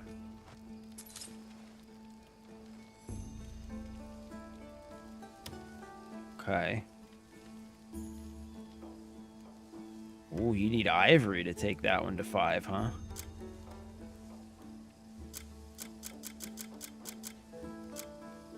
Okay, now let's do... Oh, what's this? Payluni's Signet.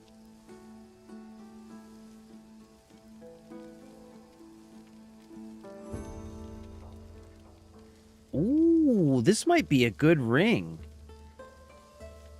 Hold on, we're gonna have to look into that. That might be a good ring.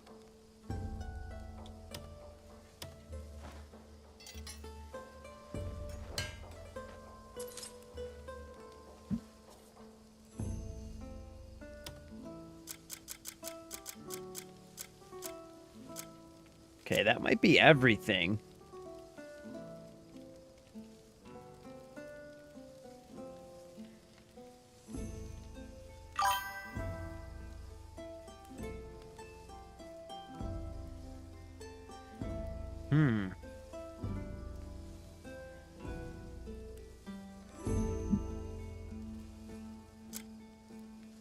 Should we upgrade these vapor walkers?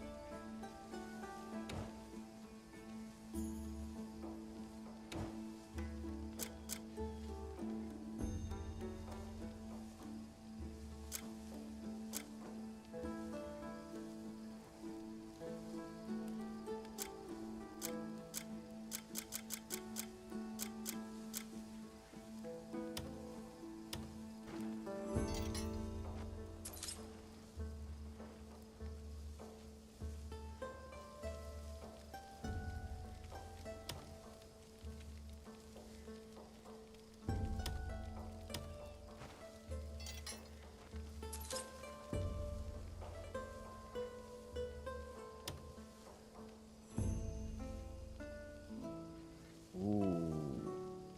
Almost out of short hair hides, too.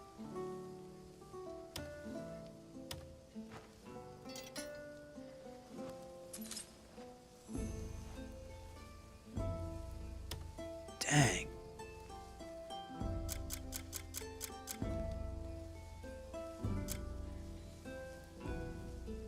You've had... I'd love to hear... All right. So, ow. We have the Mark of Darkness, which gives us attack 2 and stamina regen 2%.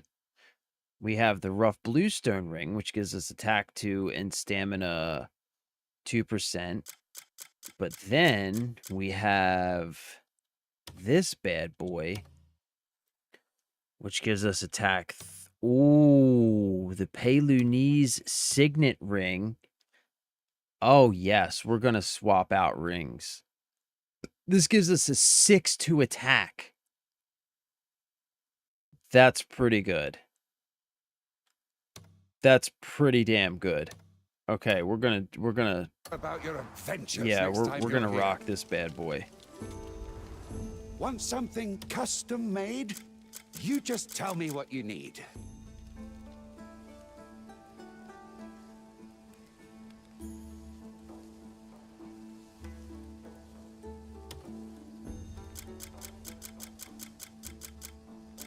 Oh yeah.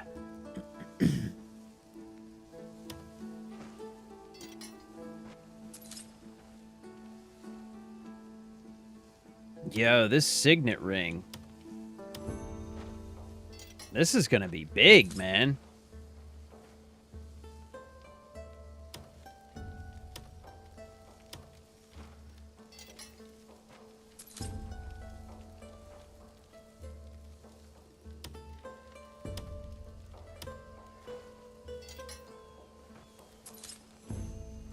Yeah.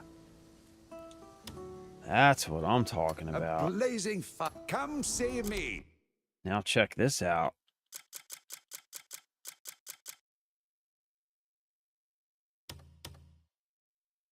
So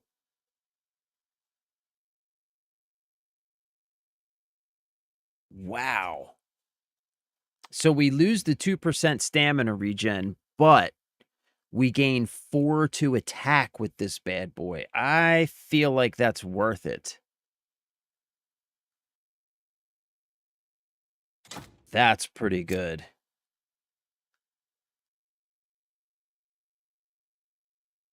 And we got the 4 from the ancient necklace. I mean, that's pretty fucking good, man. Okay. Okay. If you need something repaired.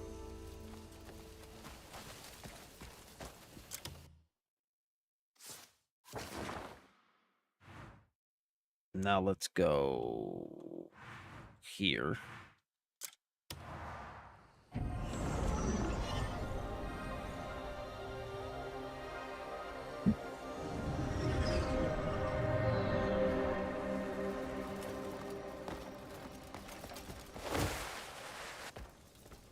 Ah, yes, a newcomer. There's something on your mind?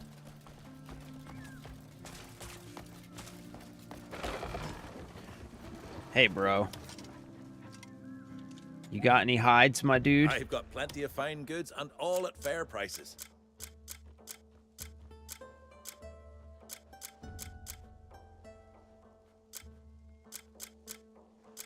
No, he has some fleece though. I'll take his fleece. A fine choice. Oh, this is the I've got some provisioner. I need to fleece. go to the Come tanner's again shop. anytime.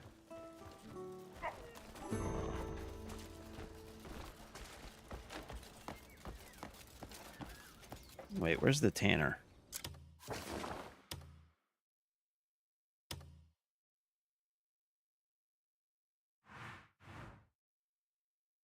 He's down here. Right.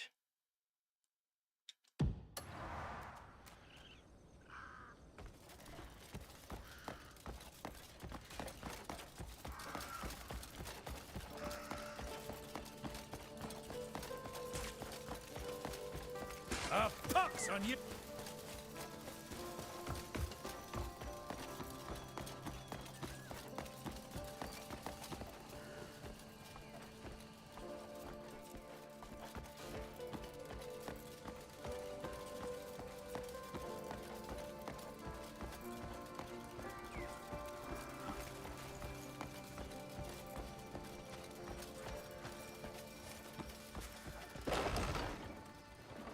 Well now, look who the wind's blown in. No leather talk today, just saying hello.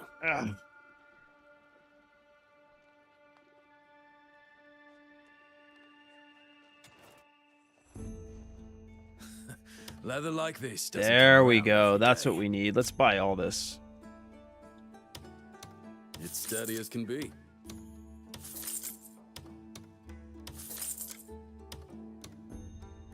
Much thanks. All right, sweet. Nothing. Drop by whenever you... That should be everything we need right there.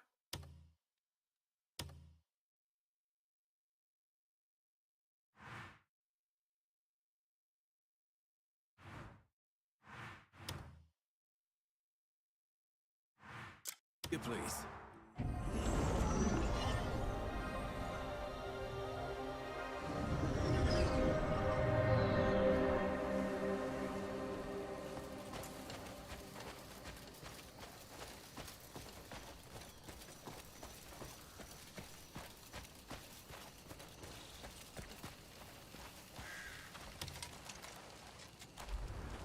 You care to witness the iron art my hammer can forge?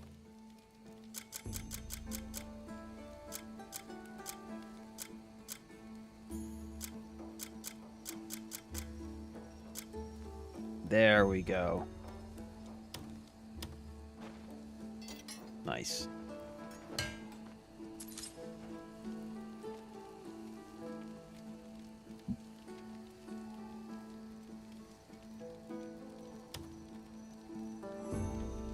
You've found the finest blacksmith in Bywell.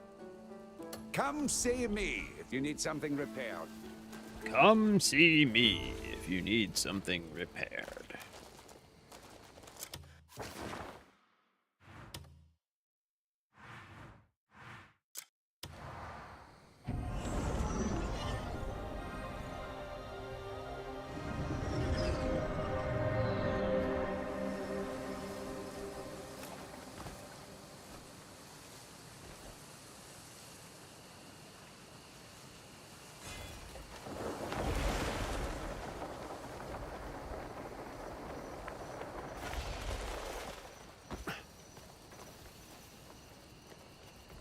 All right, so here's what I'm thinking, man. I'm thinking that we just unsocket all of our abyss gear. Right?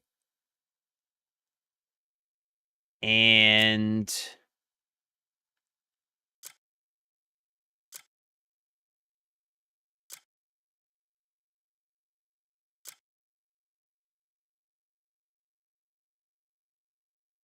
then we just go from there.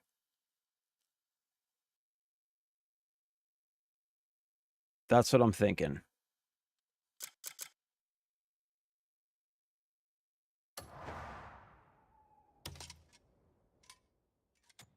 Welcome.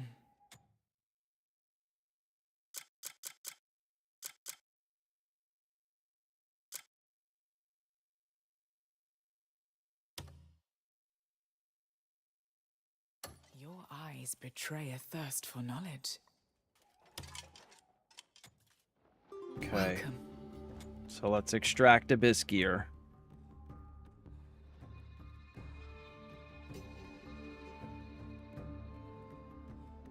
All right, let's just do it.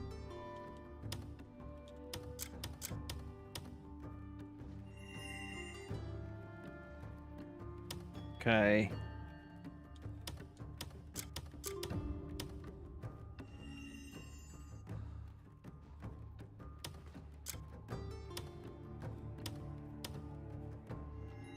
Actually, I guess I could have left that one.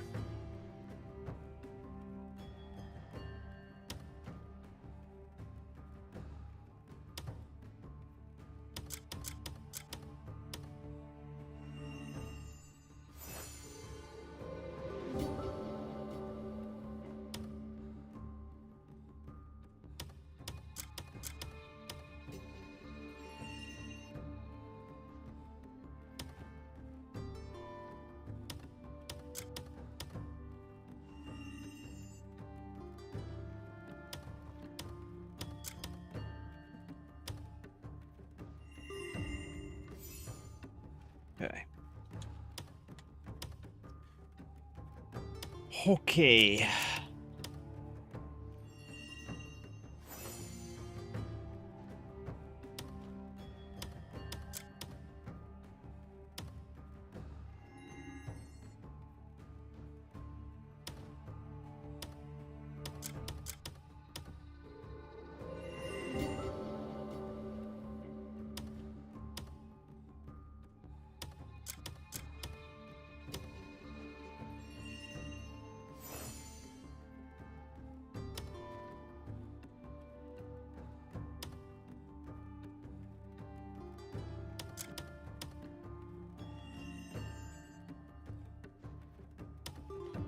This is like this super long way to do this, but this way. Yo, what is up, my dude? What's up, Ginger? How you doing, bro? I hope you're having a good day, brother. I hope you are having a wonderful day, my friend. So I know this is like the super long way to go about doing this, but this is going to allow us to just combine everything that we can combine and just, you know, it'll give us all of our options. You know what I'm saying?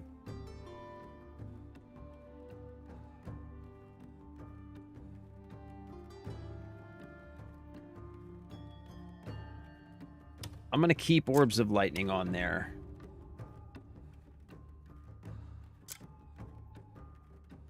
We'll keep that one on there because I know I'm putting that back in. Actually, wait, I could probably put that on my hat, yeah? Yeah, let's take that one off, too.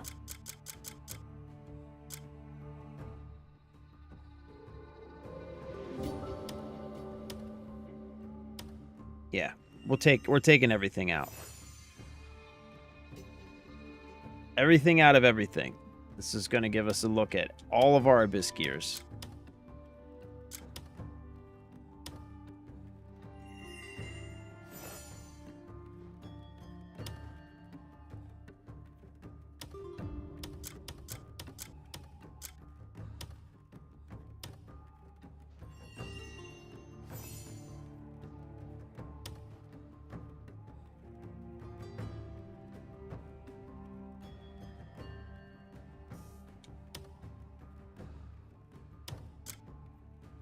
I'm going to leave that one in there.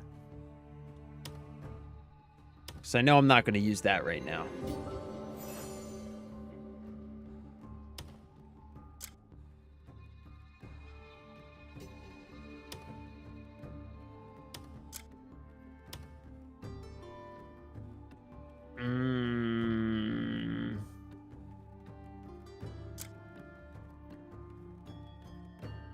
Yeah, no. We'll leave those. I'm not going to use either of those either.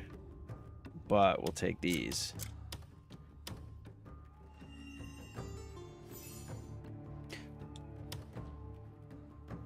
Okay. Okay. Wander at your leisure. See what calls to you.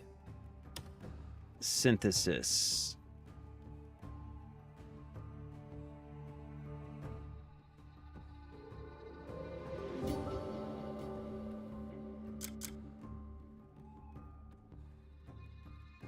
Okay, so haste 3.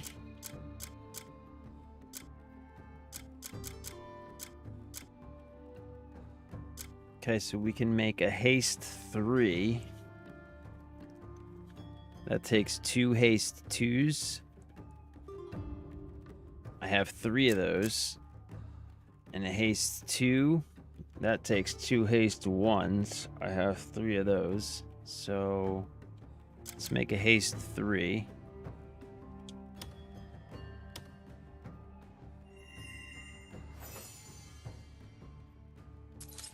Okay. Now let's make a haste 2.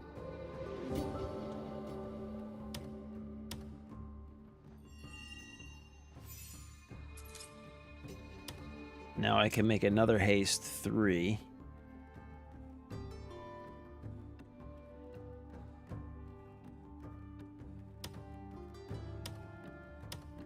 Okay. Just doing the daily grind. Yeah, I feel you, brother. I feel you, man. You're doing the Lord's work, though. You're doing the Lord's work. You're out there. You're getting it. Right? You're out there making it happen. Being a productive member of society. It's the Lord's work, brother. That is the Lord's work, brother. Okay, Vigor 2. Let's make this. Okay. Right. Oh, now we can make a Vigor 3.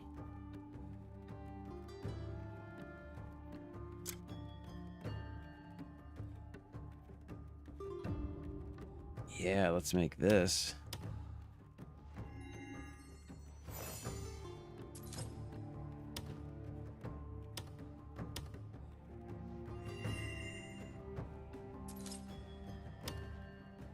And a Vitality 3. 0.6 health every second, huh?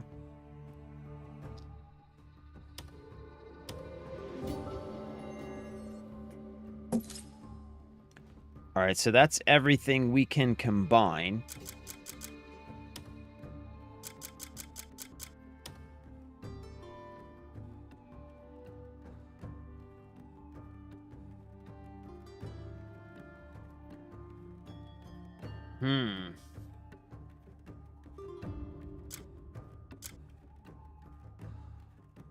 Ooh.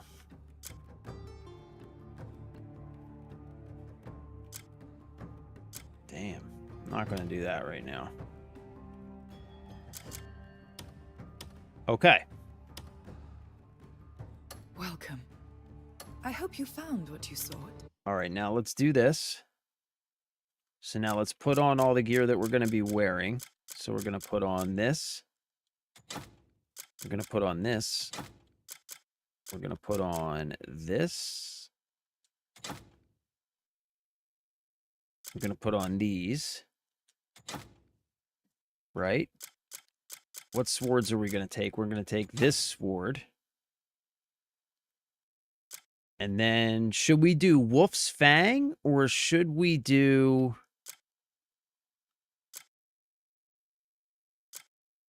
Golden Sword is 18 attack. Wolf's Fang is 20 attack, but it doesn't have the attack speed. I think we'll do the Wolf's Fang.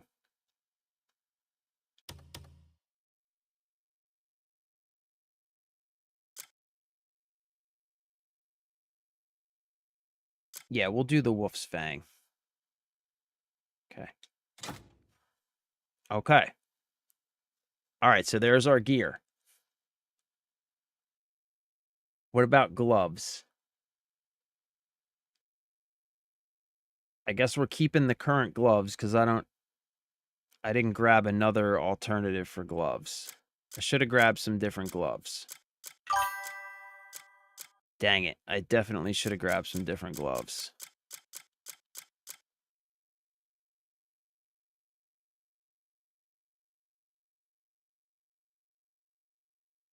We have level 9 lightning resistance with all this stuff on, though. So that's good. Dang, I should have grabbed some different gloves, yeah?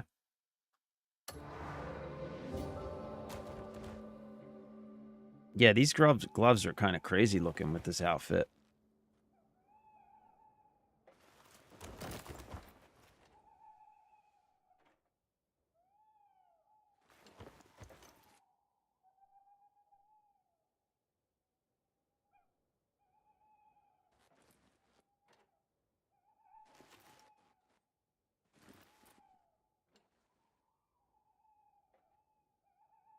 Okay, I hate to be a stickler. I hate to be a stickler, but hold on. We got to just go look at our glove options. You know what I'm saying? We got to just go take a look at our glove options. We got to go take a look at our glove options. You can technically save scum those RNG gem crafts to limit the loss of gems for something. Oh, yeah. Yeah. Yeah, I didn't even think about that. I've been dual-wielding Sidman swords because they both have crit in them without any gears. Oh, that's pretty nice. I do need different gloves, Cryptic. Don't forget attack speed in gloves and boots is universal. No need to waste spots on weapons. Right. Okay, right. Good call. Thank you for reminding me of that. Make the trip to the... Okay, let's just give me 2 seconds. Let me just for now, let me just check to see if I have a decent pair of gloves to put on for now. Just hold on. Let's just see if we have something that, you know what I mean, fits the ensemble a little bit better. Just for now, just for the moment. We've got Melvin's leather gloves that have lightning resistance on them.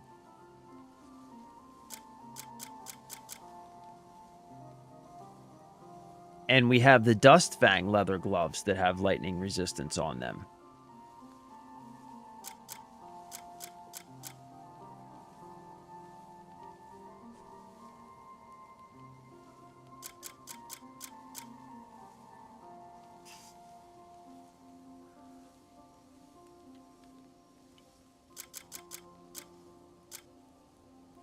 Okay, let's go with the Melvins for now.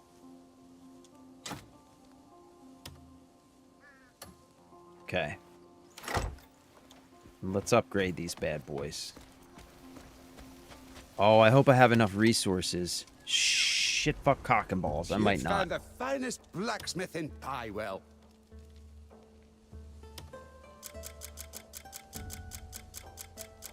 I might not be able to even upgrade these. This may have been a waste of time.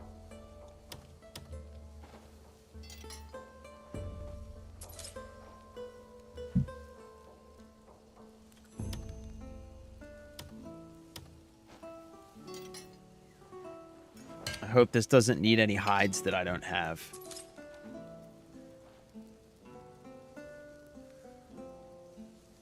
And of course it does.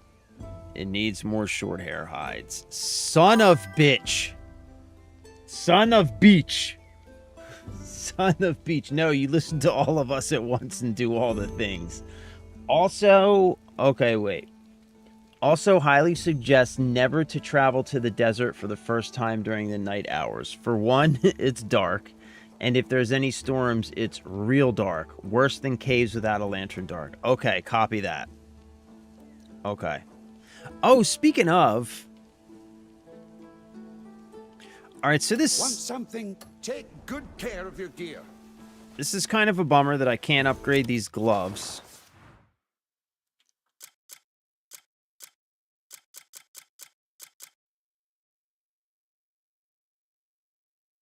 Damn, I'm going to be losing a lot of attack if I go to these gloves. This might not be worth it, huh?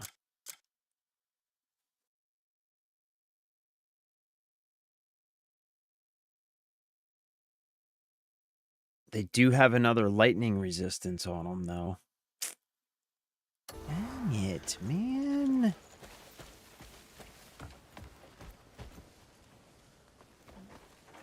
Dang diddly it.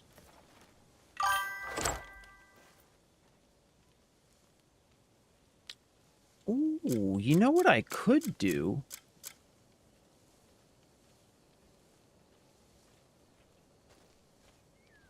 I could use the recovery option on some stuff, yeah?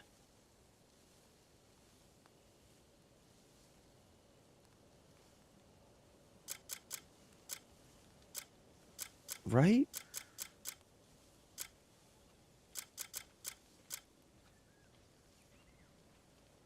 Let's take these. Let's take this.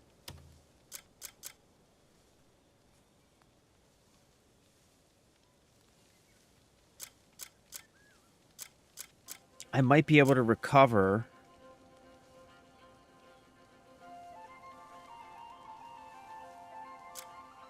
Whoa, wait. This cloak has lightning resistance on it?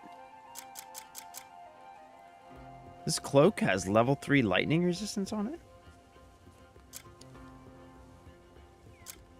Okay, wait. Let's see if we can recover.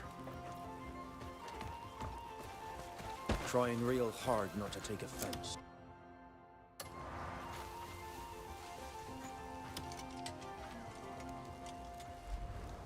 You've found the finest Extraction. blacksmith in Pywell. Okay. Let's see what we can extract.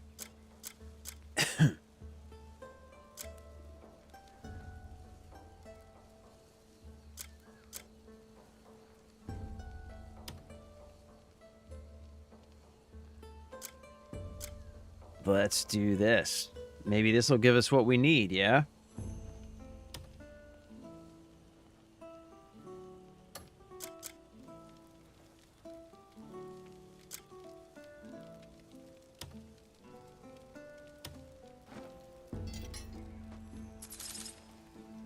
All right, we got some thick hides.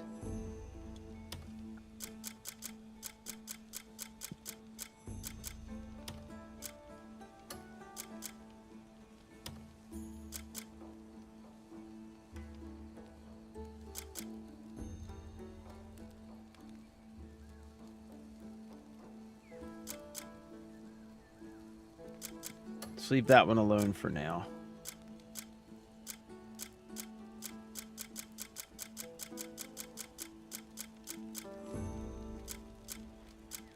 Okay. A blazing fire is the secret to a fine weapon.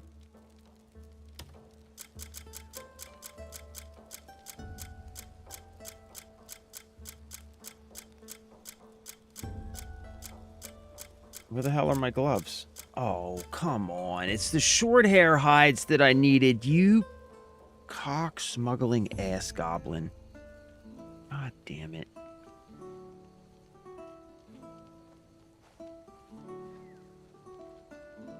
Always with the short hair hides. Always with the short hair. You've found the finest blacksmith in Pywell. Come see me if you need something repaired. Son of a bitch.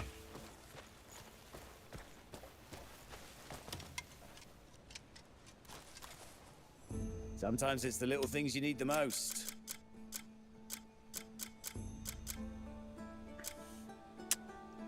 This guy with the thin hides. Always with the thin Looking for something? hides. Everything has a purpose in this world.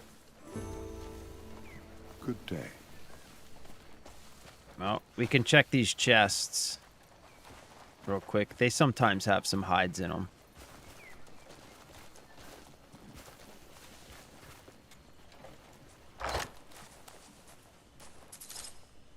No. Good day. Good day. Good day, sir. Good day.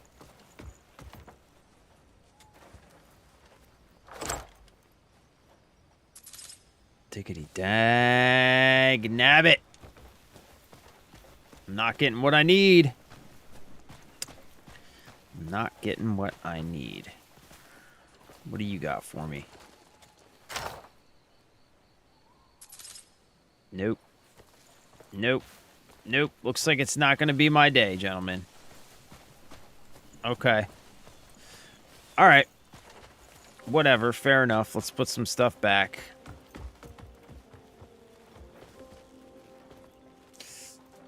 Ow. God. Dang.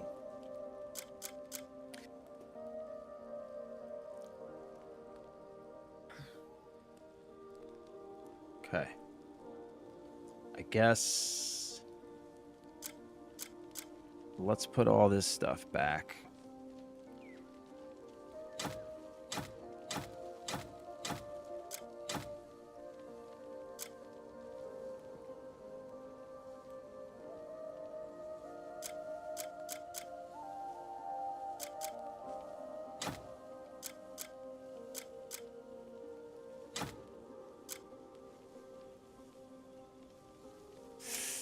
Ouch. Oh, god damn.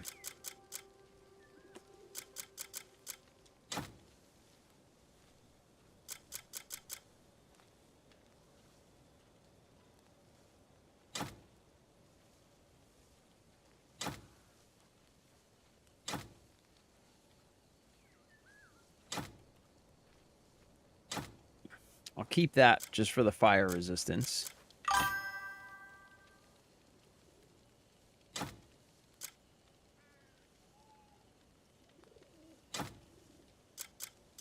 Okay.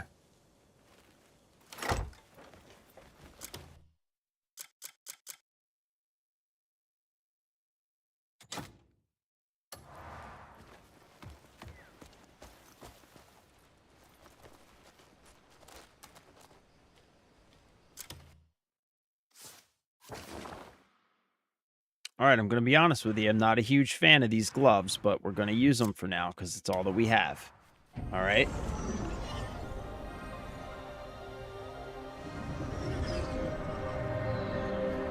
I think it's the short sleeve armor that looks janky. I don't mind this one too much. This looks all right.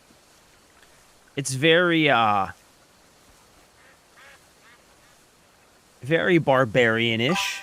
Very barbarian-ish. I hope they fixed it in the dozen updates since I last visited, but oh my god, it was awful and PTSD inducing with random stuff attacking me and I can't see what's actually attacking 1 foot in front of me. Yeah, that sounds awful. Awful.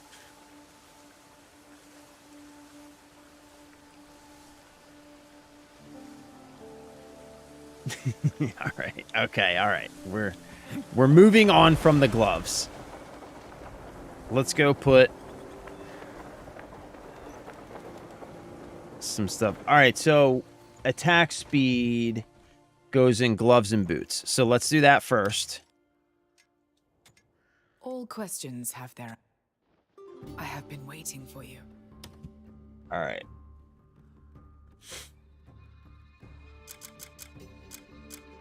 Okay, so let's do boots. Let's do...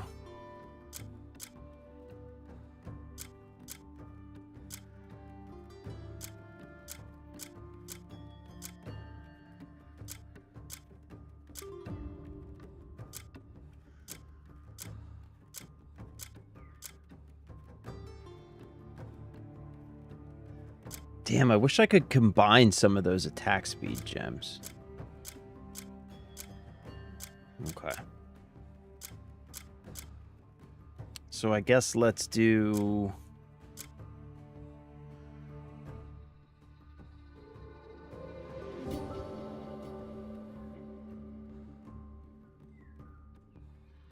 Okay. I guess let's do an attack speed. Equipable on gloves. Footwear. Right.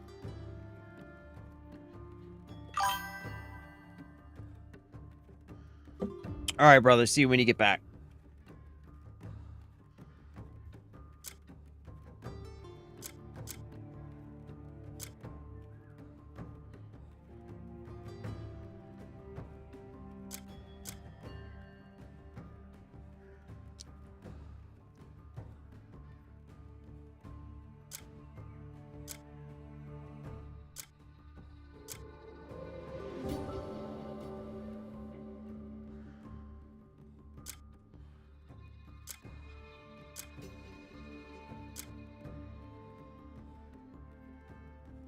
Okay, critical rate needs to go on our weapons.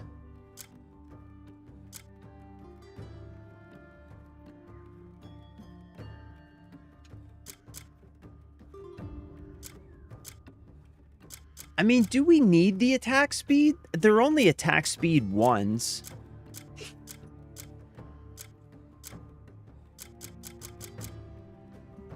Hey, little baby.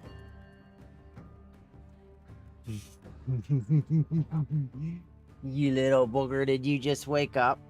Did you just wake up, mister? What are you doing, man? Huh?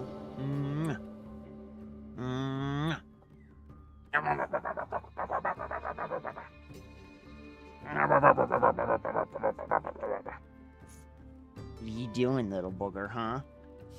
What are you doing, Mav? You want to say hi? You want to say hi, Buster? You want to say hi? Mr. Mav? You want to say hi?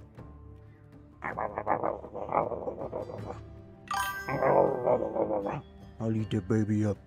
What if I eat that baby up? What if I eat that baby up? Nom nom nom nom nom nom nom nom nom nom nom. Nom nom nom nom nom nom nom nom nom nom nom nom nom nom nom. Nom nom nom nom nom nom nom nom nom nom nom.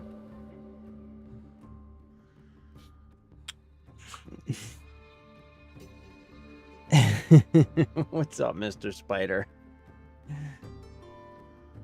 All right, big and tatted. Drive safe, brother. See you later, bro. Thank you for hanging out. As always, love you. Appreciate you. Little baby. Little baby. What are you doing? You don't want to say anything? Go. Just came to say. Okay.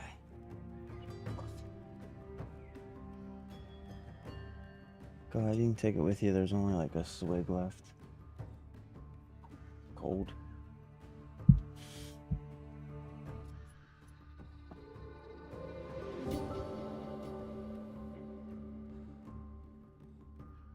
Okay, so here's the question, right?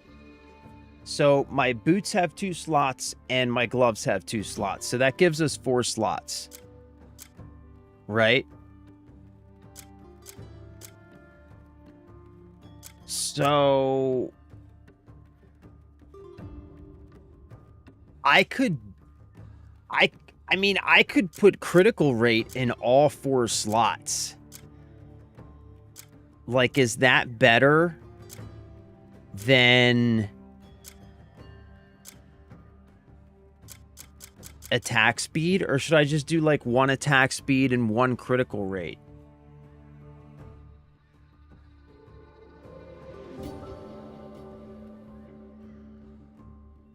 In each of the, like 1 attack speed and 1 critical rate? Or should I just do all 4 critical rates? I don't know. I don't know which one's better.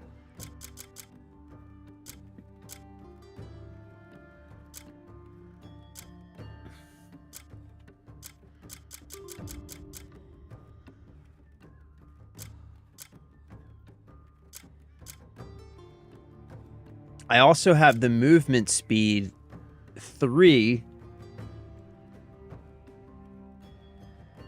I could put like 1 of those in my boots, maybe.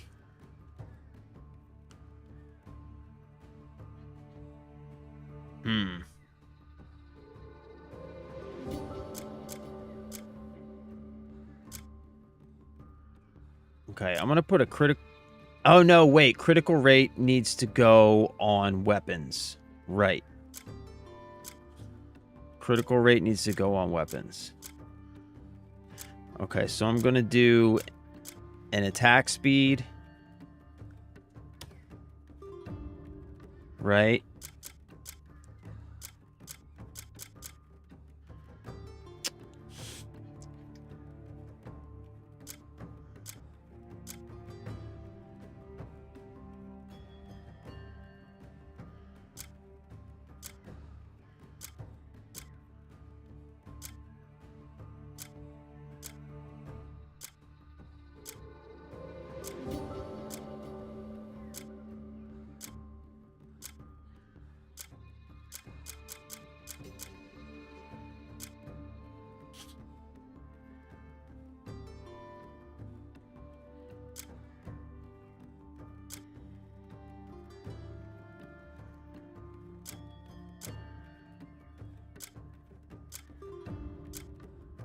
Dang, man.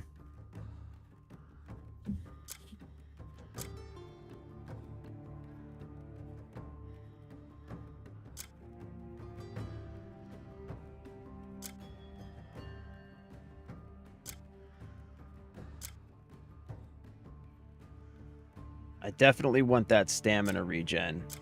I want all that stamina regen.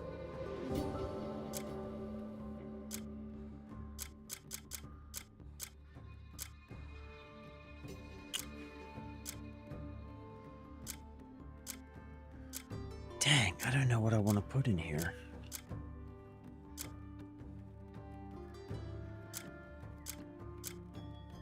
Okay, I think I'm going to put one attack speed and one...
Damn, I could put the damage reduction too. That's a pretty good one. Aegis 1.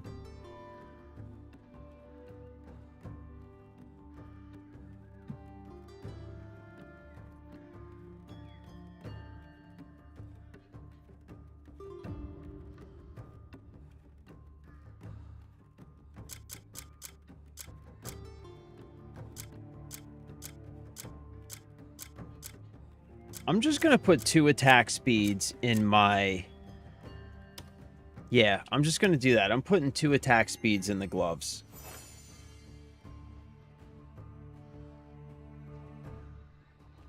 Okay, so the... Or the... Oh, shoot, that was the boots.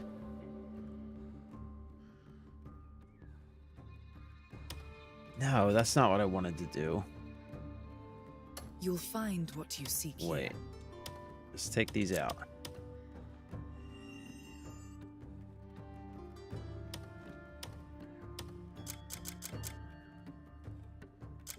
I have been waiting for you. Okay, let's do gloves first. Gloves, we're going to do...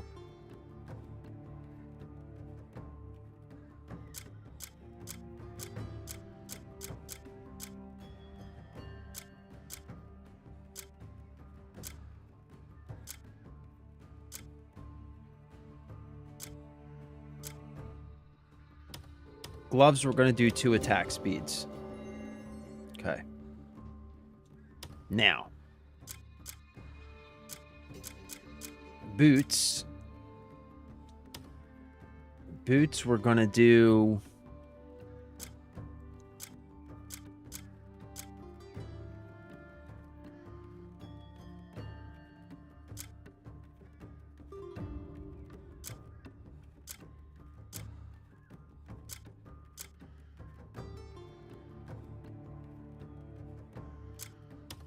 We'll do a haste 3.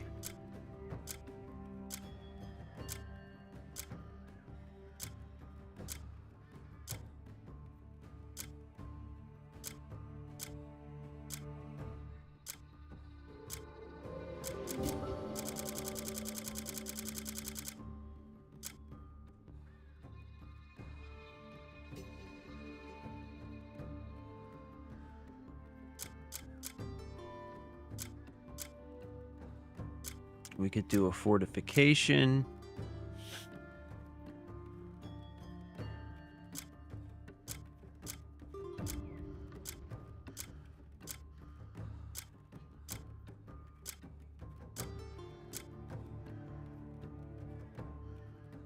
I'm going to put one of these stamina regens in the boots.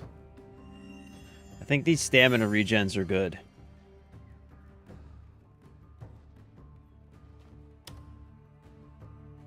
Wander at your leisure. Let's go ahead and make sure we have all of our sockets.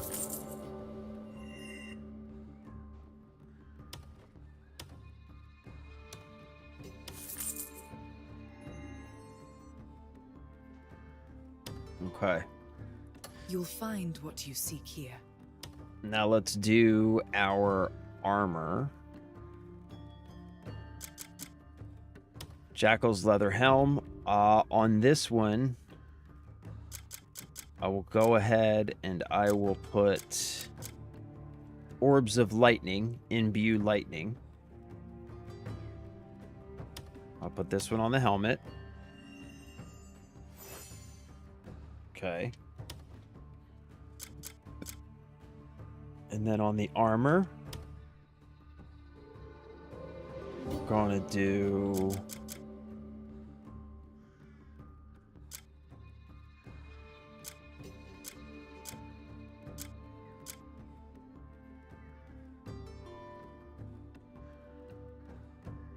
stamina regen +6.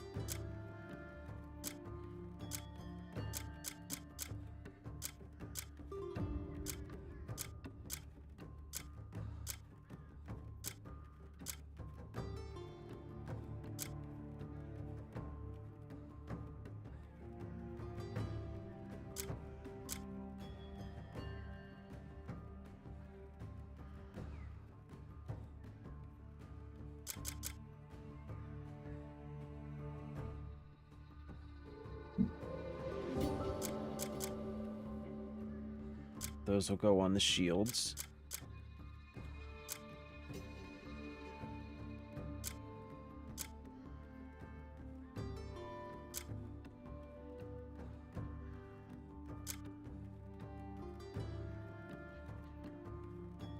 I think I have enough lightning resistance, yeah?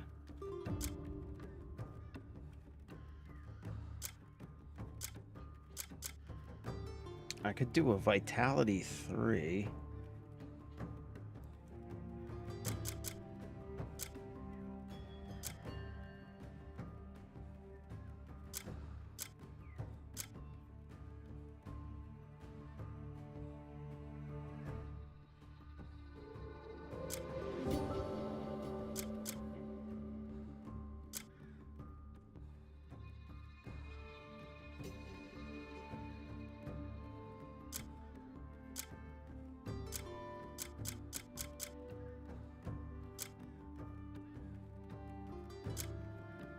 And I could do the gourmet 3.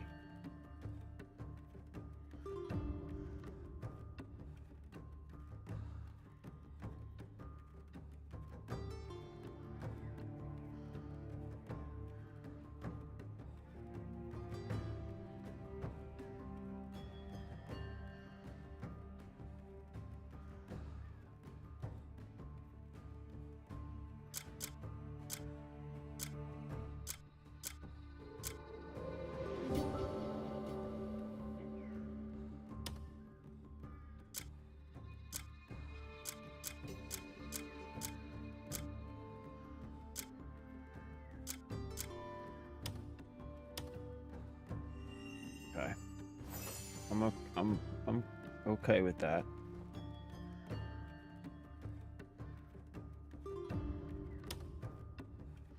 Okay.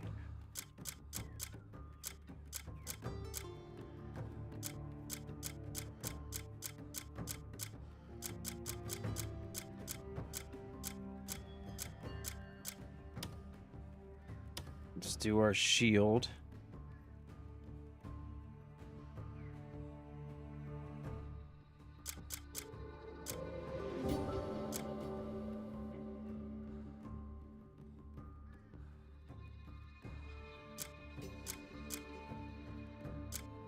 And we'll do damage reduction.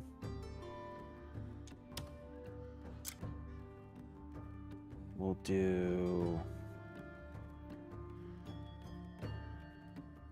fortification.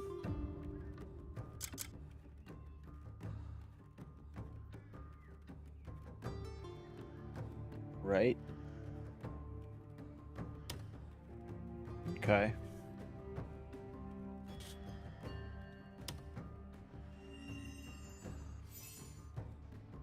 All right.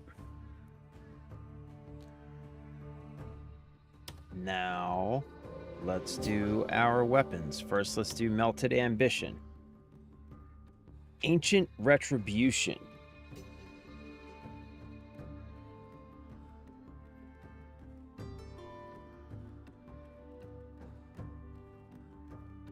That sounds kind of cool.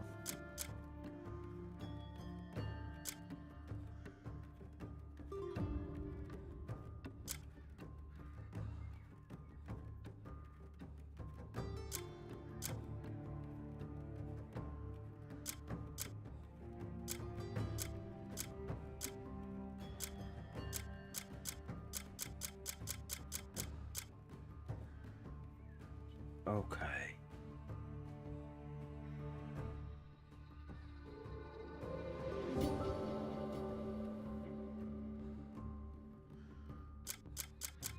All right, let's do Ground Surge. Let's do...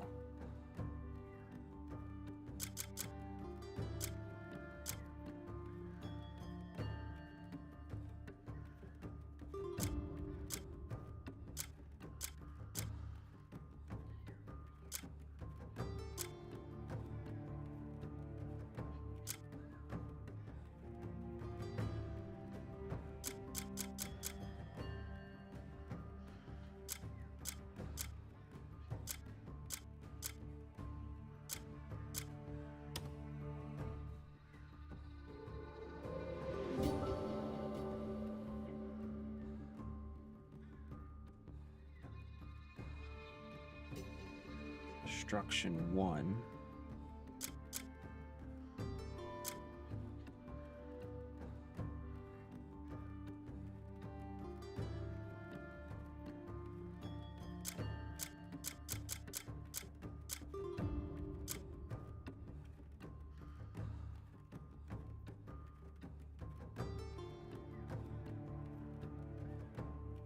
And critical rate. Right. Okay.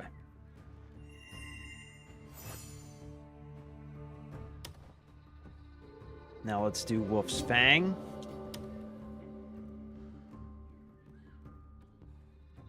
Ancient Retribution commands an ancient sentry weapon to shoot down at enemies from above. That sounds crazy.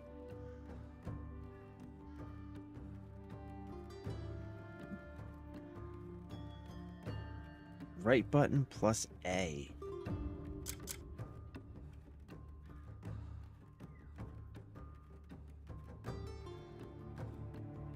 All right, let's try this one. Ancient Retribution. Attack. Critical rate. Okay.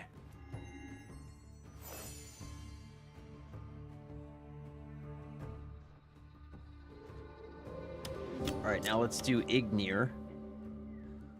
Let's throw on Crow's Pursuit. Let's throw on 2 attacks. Let's Let's throw on Howling Chaos.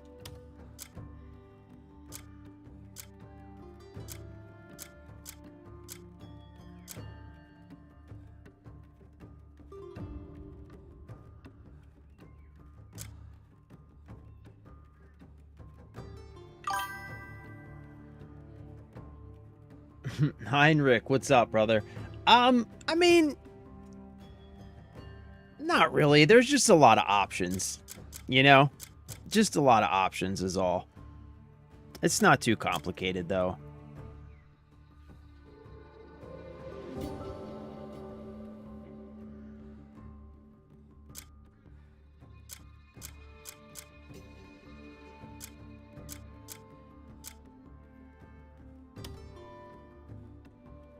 Okay, so we have Crow's Pursuit, we have a critical rate, we have an attack, we have Howling Chaos, and I think we have room for one more on this weapon.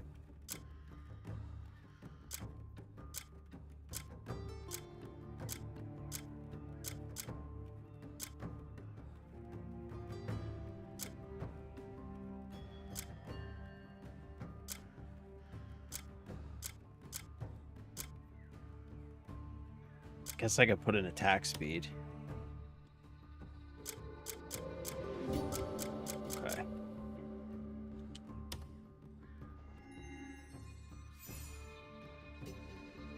Okay, so we have Crow's Pursuit, Howling Chaos, critical rate, attack, and attack speed on Ignir.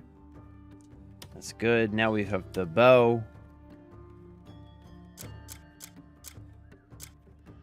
So we'll put on a critical rate, attack.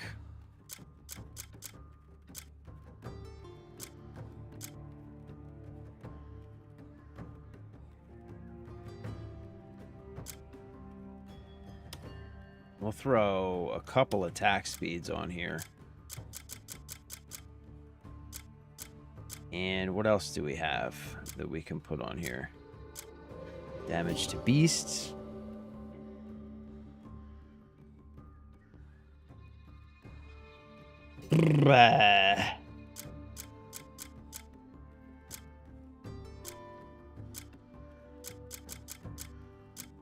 Guess we could just put on another destruction.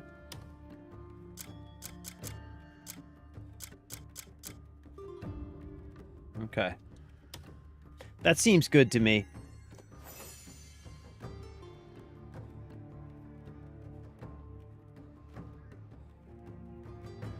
Okay.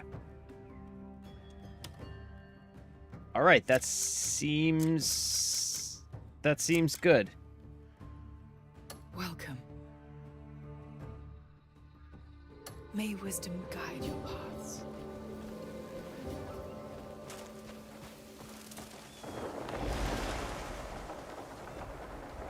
All right, so let's check some of this stuff out. So we have... All right, sweet. So there's our lightning. Oops.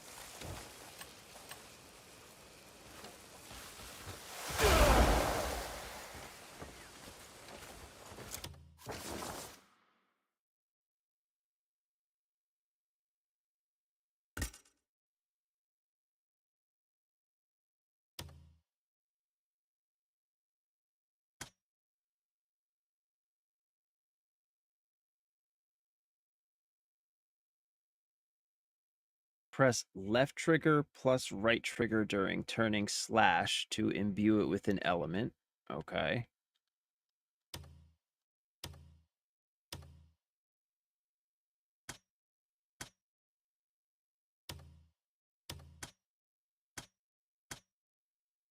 Elemental charged shot. Elemental force palm. Press left trigger, right trigger during force palm to imbue it with an element. Okay, so we do this. Ooh, that's kind of cool. And then we can do this. Oh my god. What?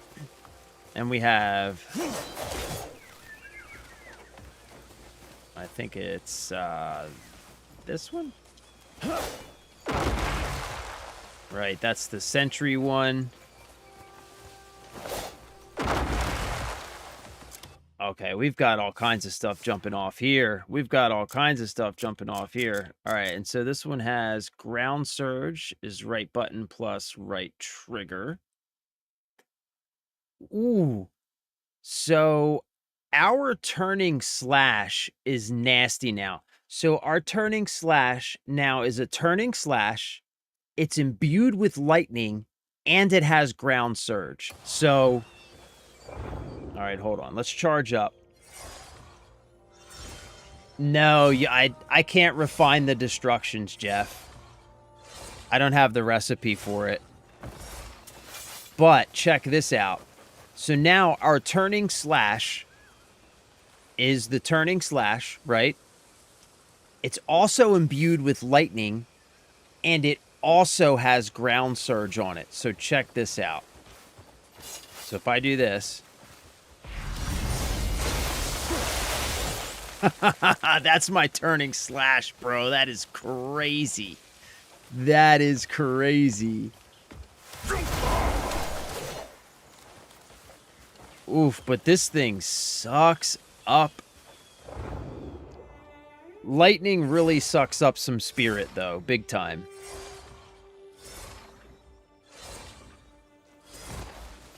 So I'm going to need to invest... I'm going to need to invest in my spirit level for sure.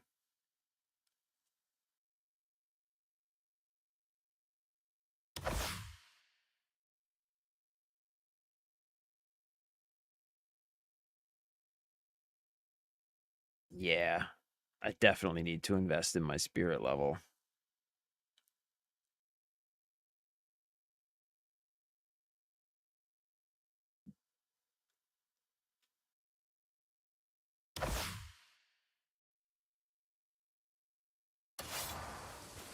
All right, so that should help.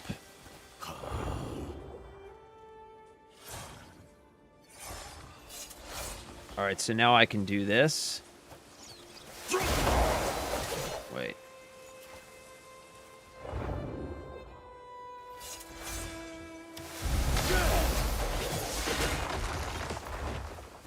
Okay, wait, let me get this combo down. Let me get this combo down.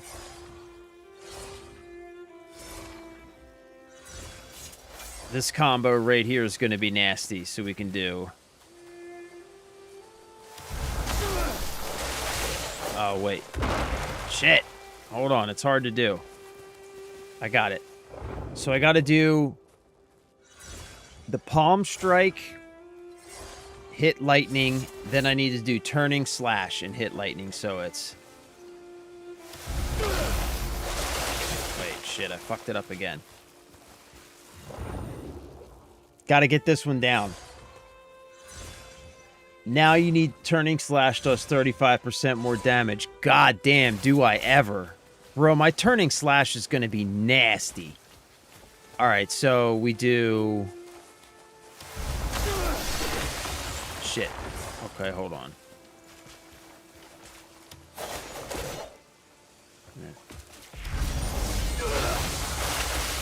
Okay, hold on. I gotta get this down. I gotta go from the palm strike into the turning slash, all imbued with lightning. That'll be sick. Alright, so it's... Oh, there it is. That is nasty. Oh, that is nasty. That is nasty. Now I got this guy, too. And what does this guy got on it? It's going to be a while before I figure all this shit out. All right, so this one's got Crow's Pursuit, which is just right trigger. Okay, so that one's pretty easy. And Ancient Retribution, right button plus A. Okay, so that's not bad. So Ancient Retribution is this one. Oh, wait, I gotta... So this is Ancient Retribution. Sends that thing down. That's okay. I don't know. Crow's Pursuit may have been better.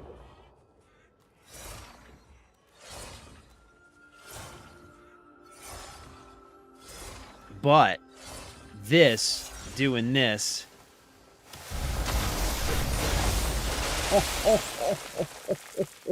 My goodness. Oh my goodness. Oh my goodness. It uses all of my spirit, like it's a total spirit dump, but good lord. That is some big damage. That is some big damage. That's nasty. Yeah, I'm thinking about taking this one and putting Crow's Pursuit back on. I don't know. I don't know. The turning slash is nasty. It only gets cooler once you make it to the desert and complete that event. All right. Okay. What time is it? 2:30. Shit, man. We're running out of time. Okay, so we need to get to... Ooh. We need to get to the desert, which means...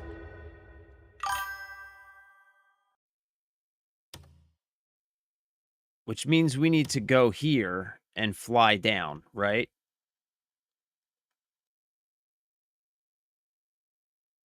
Tashkalp. Okay, Tashkalp. So we're going to need to go here and fly down. Below the Tash should be the town you're looking for. Okay, Dry Valley. Path of Providence. Dry Valley.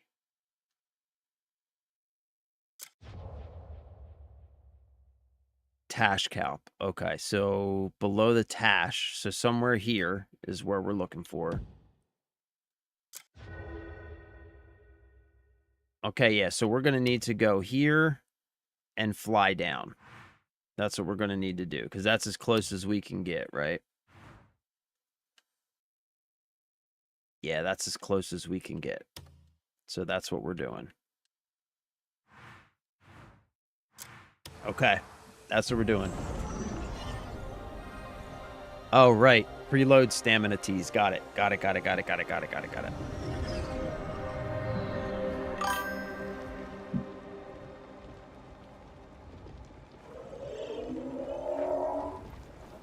Oh, what resist armor do I need?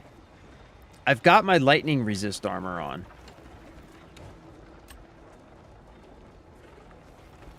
Check this out, though. So check this out. I don't know if you saw this, Cryptic, but check this out. I go like this.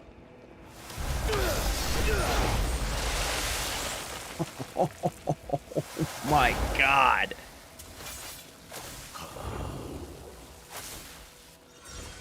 It's it's nasty, bro. It is nasty. It is nasty.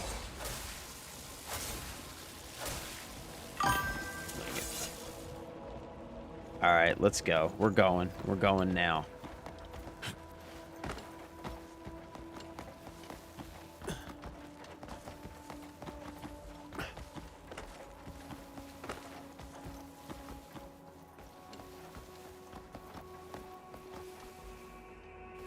Okay, I think we do this.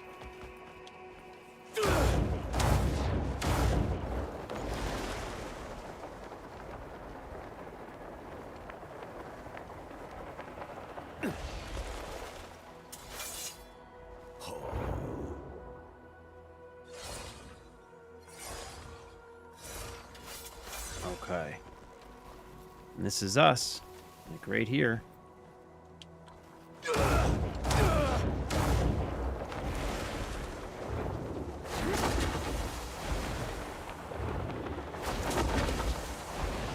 Why am I only able to do one of those?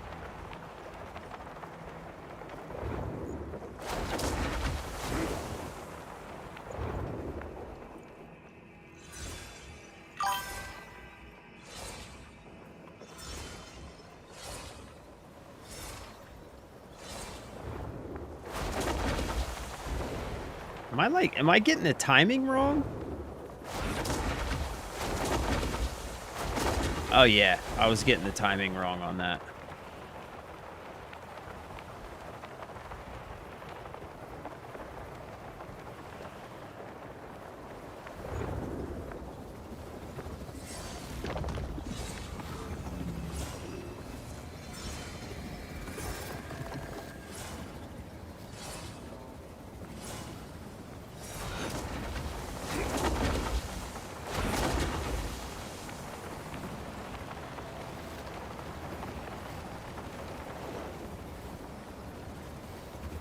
Hi, Boba. What are you doing, bud? Ooh, Boba, your breath is stinky.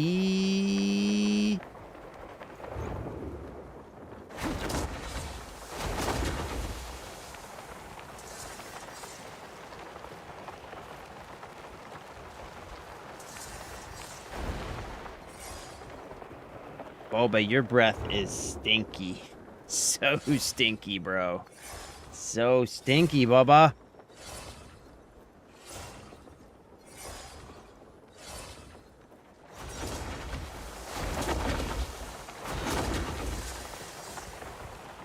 Oh shit, it's gonna be hot as balls.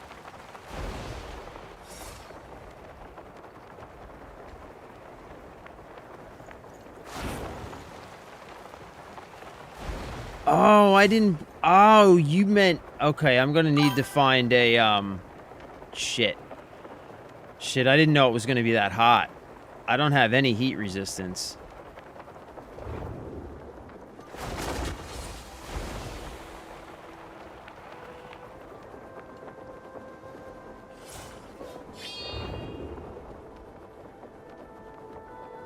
Ooh.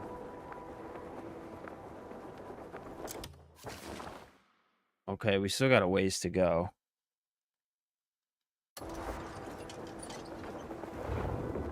Okay. What is the name of the game? Michael J. The game is Crimson Desert, brother. Crimson Desert.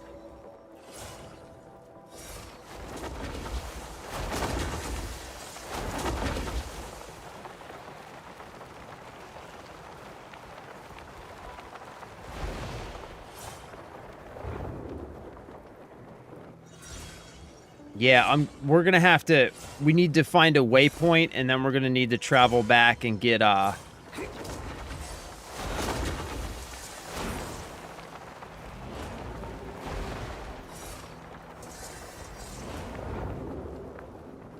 travel back and get our heat-resistant flame clothes.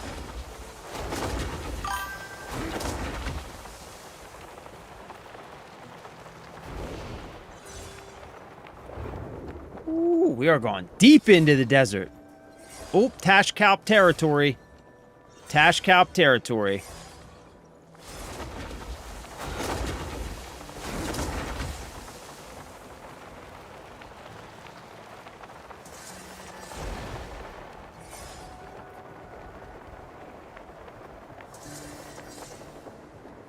Yeah, I guess the desert would be hot, huh?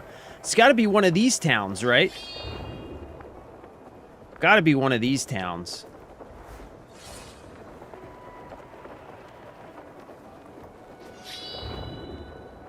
Okay, so let's go over here. Actually, let's drop right here and get this waypoint right here.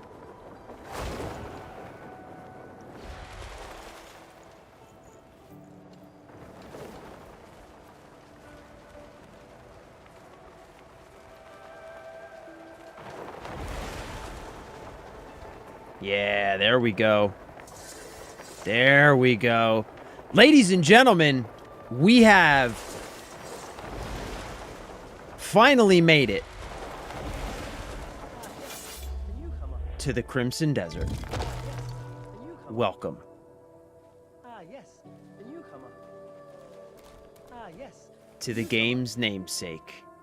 Yes, the newcomer. And it is hot as balls.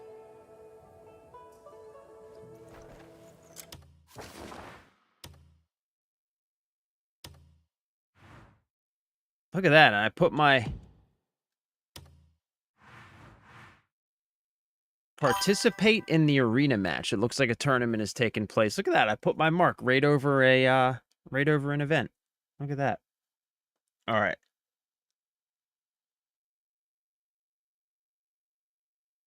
The circle structure might just be what you're searching for. Oh, this right here? Your boy has finally left Hernand. Yeah, I know, bro. We skipped over. We went from Hernand to the Crimson Desert. Just fucking skipped everything in between. Behind you will be an NPC to tell you all about what can be found in that odd circle location. That X is ironically directly where you need to go. Bro, it's like serendipity. It's like we planned it. It's almost like we knew what we were doing. Almost like we knew what we were doing. Okay, let's check inventory. Let's see what we have for heat resistance. Okay, I've got my cloak. But if I swap my cloak out, then I'm going to lose all my lightning resistance.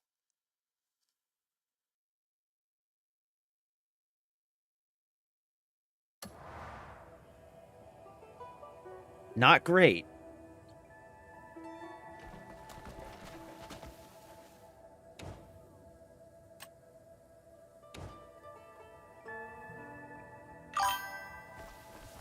Try fighting without fire resist, see how it goes. Yeah, let's just check it out. Let's see if we're any good.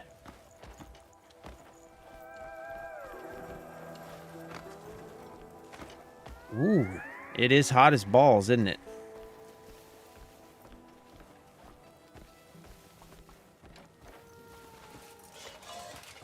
Whoops. Sorry, guys. No weapons, no excuses. Bare fists.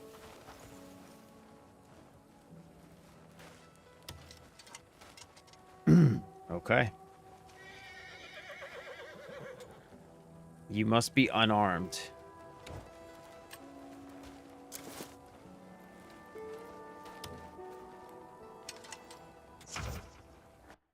Okay, the arena tournament is a true test of combat where attacks, evasions, and even grappling are permitted. Keep your opponent in check with heavy strikes, and when you spot an opening, grapple them to take them down and leave them defenseless.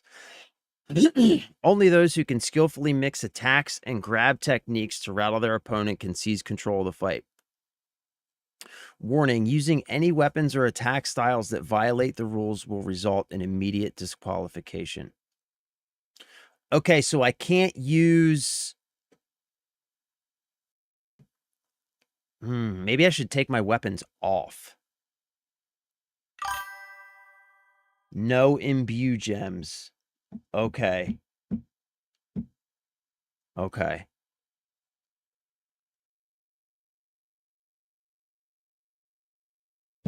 Okay. So I can't do my, like, force palm and imbue it with lightning. So this is just fist fighting. All right. Who will be our champion today?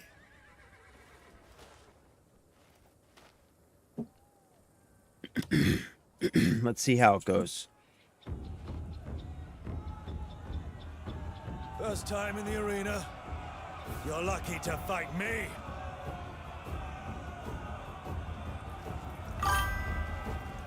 I'll kill you quick.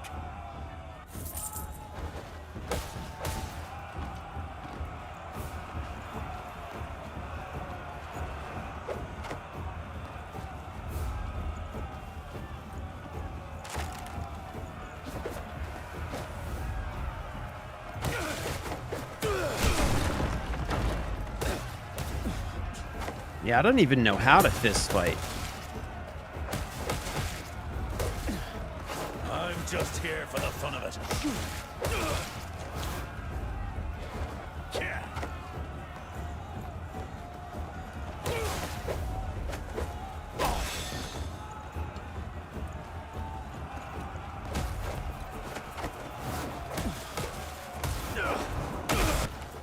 All right, this is going to take a little bit of practice. Who will be our champion today?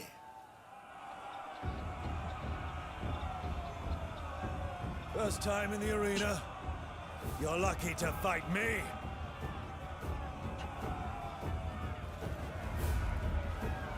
I'll kill you quick.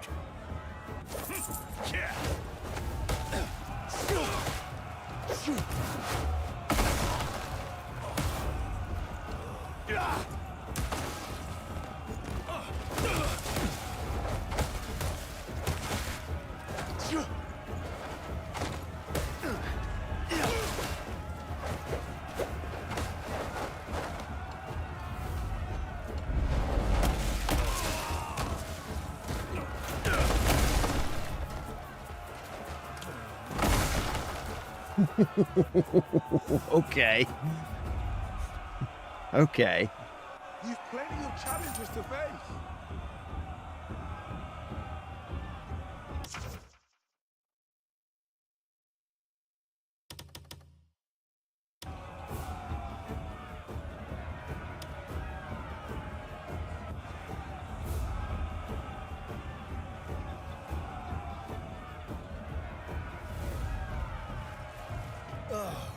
I know you. I know all about you. Do you?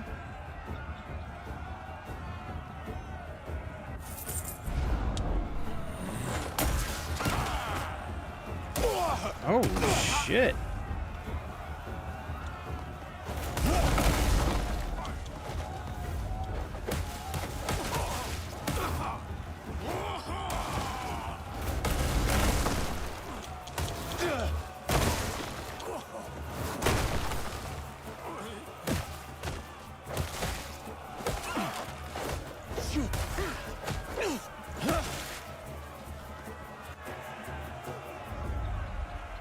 Ooh.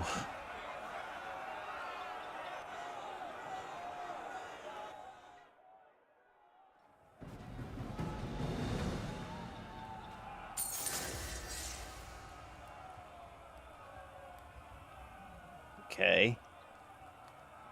Challenge the champion. I guess that's next, yeah?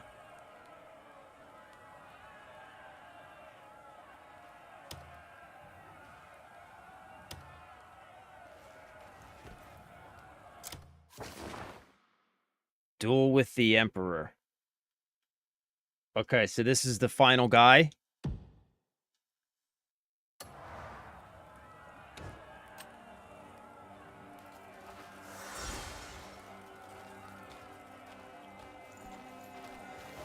Who here has the courage to step into the fight?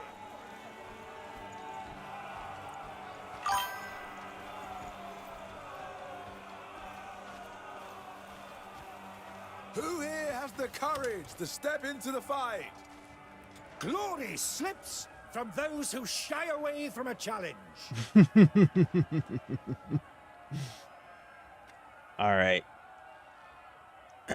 So, do I just gotta...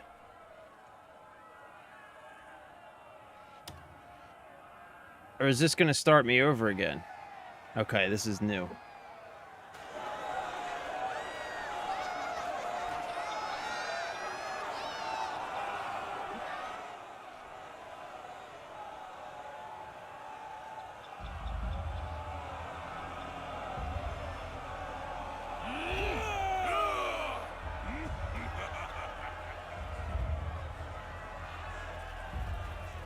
Oh no. Oh no.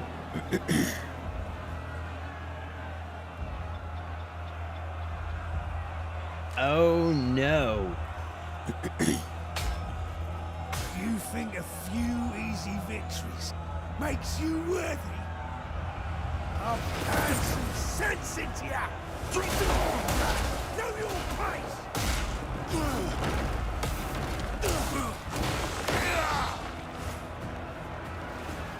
Few have survived my fate!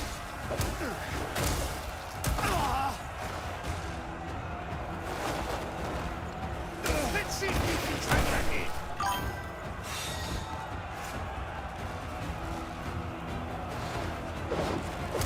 Struggle all you want! Yo, I can't even hit this dude.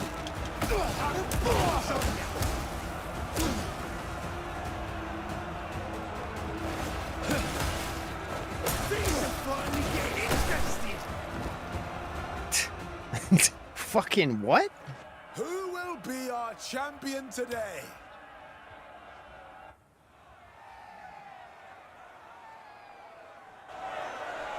Seems a little unfair.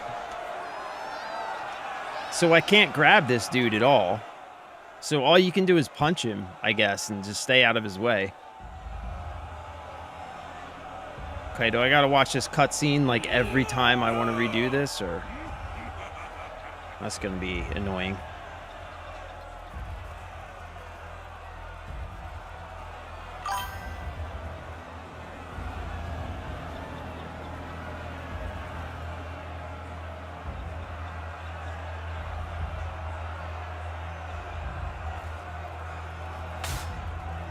You think a few easy victories makes you worthy? I'll pound some sense into ya!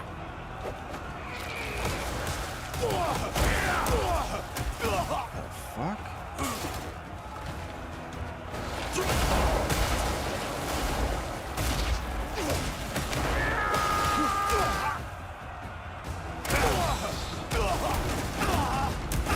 Yeah, this is crazy, man.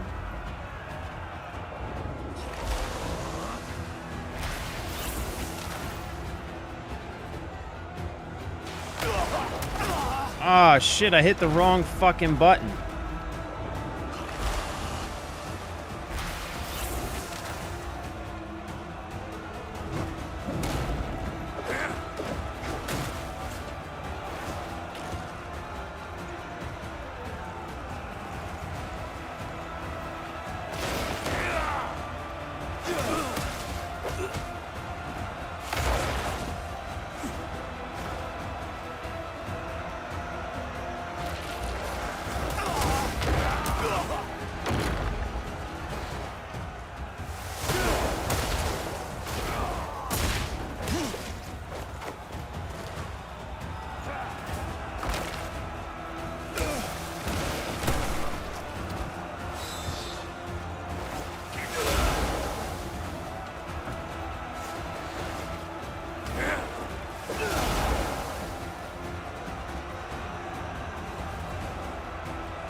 Glory slips from those who shy away from a challenge. This dude sucks.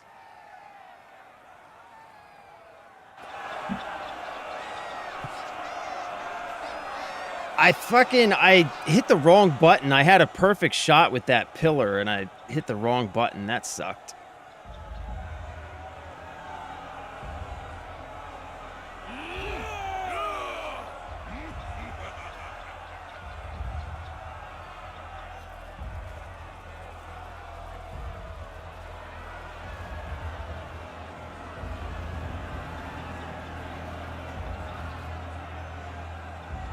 He's not fun. He's not fun.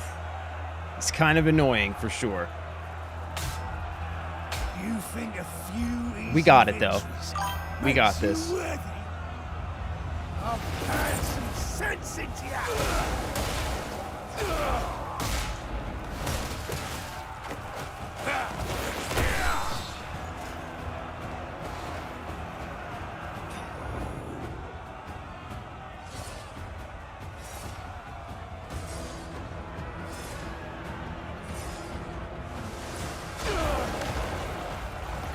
Oh, how'd that miss him?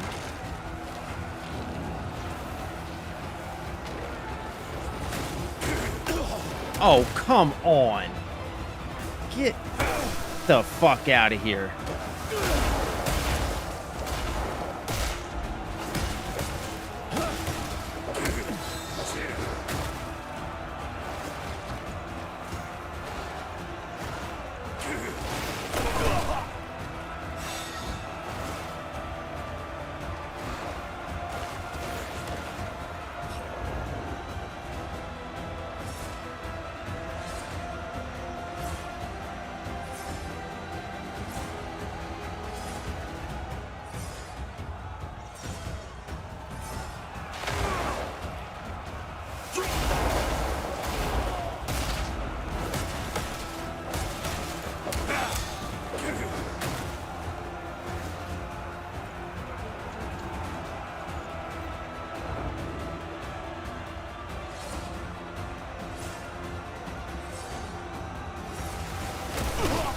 Oh, get fucked.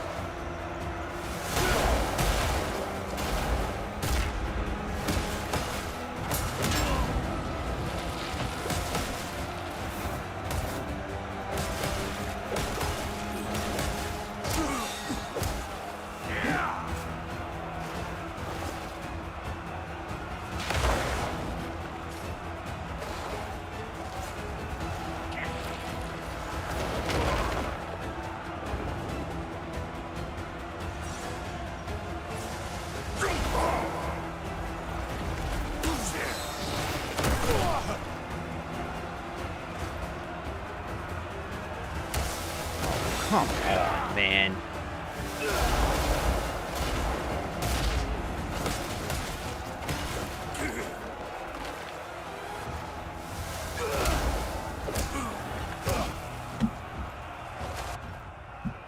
Yo, this sucks. Slips from those who shy away from a challenge.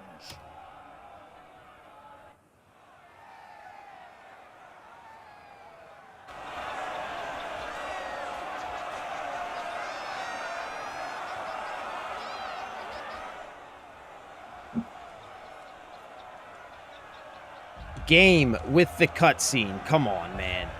Give me a break with the cutscene.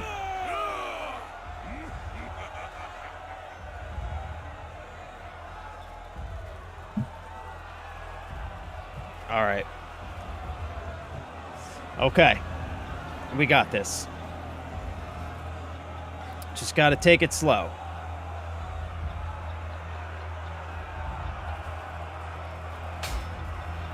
You think a few easy victories makes you worthy? I'll pound some sense into you!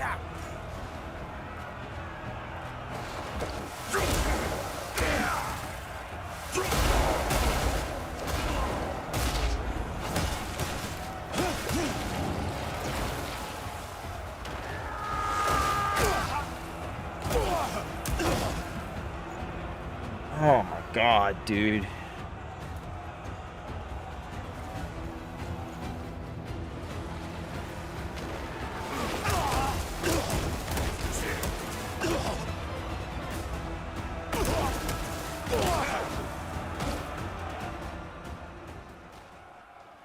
Who will be our champion today? Like, why do I have to watch this fucking cutscene every time? Come on, man.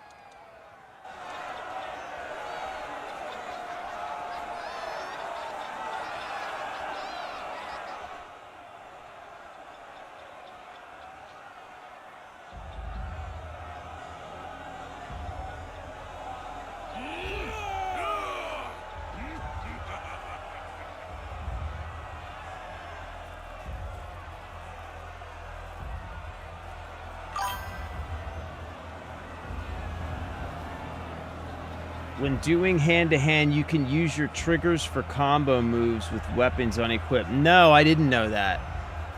I figured that it would, bring out my weapons. I've been trying not to use them. Makes you worthy. I'll pound some sense into you!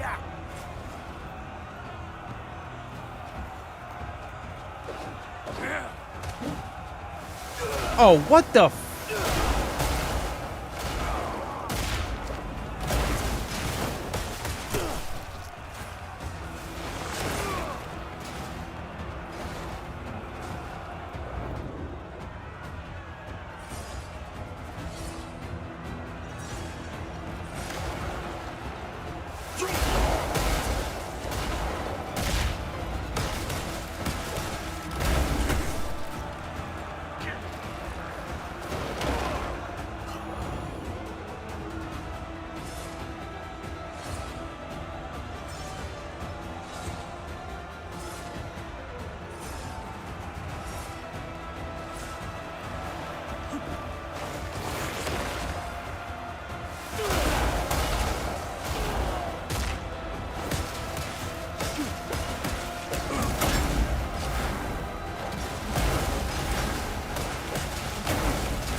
Got him!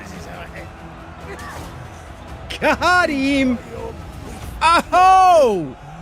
Oh! The mighty Cliff! The mighty Cliff does it again! He's unstoppable, ladies and gentlemen. He is absolutely unfucking stoppable. Look at this kid. He cannot miss. Oh my God. We gotta do it. It's the motherfucking Eagle Double G. Snoop Dogg! You know I'm mobbing with the D.R.E. Yeah. Hi, Bubba Doo. Hi, Bubba Doo. Hi, Bubba Doo. Killed him. Crushed it. Crushed it. Yeah, the combo hint. I was totally avoiding my trigger buttons because I was afraid it was going to pull out my weapons. Bubba, your breath stinks. Your breath is kicking, Boba. I was totally avoiding my triggers because I thought it was going to... Yeah, I thought it was going to pull out my... Hi, Doodle. I thought I was going to pull out my weapons. Hi, boys. I know. It's exciting. I'm excited, too. You're scratching that crap out of my arm, though, Doodle. You know that, right? Not bad for a bit of sport. All right, so let's check it out. We got some gloves out of that. I think these are gloves. Ooh. The Combat Gods plate gloves. Ooh. Attack 19. Critical rate 1. Lightning unarmed attack. Showstopper. Right button or Y repeatedly. Damage increases with consecutive attacks. Oh my goodness. Oh my goodness. Gentlemen, I think...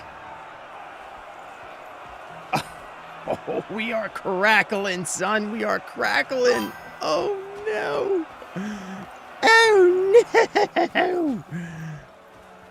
Oh, I think we have our build. I think we have our lightning build. Cryptic. Good freaking shit, bro. This is the stuff. Puny. Weak. Oh, looks like the blacksmith's missing. Somebody's supposed to be here.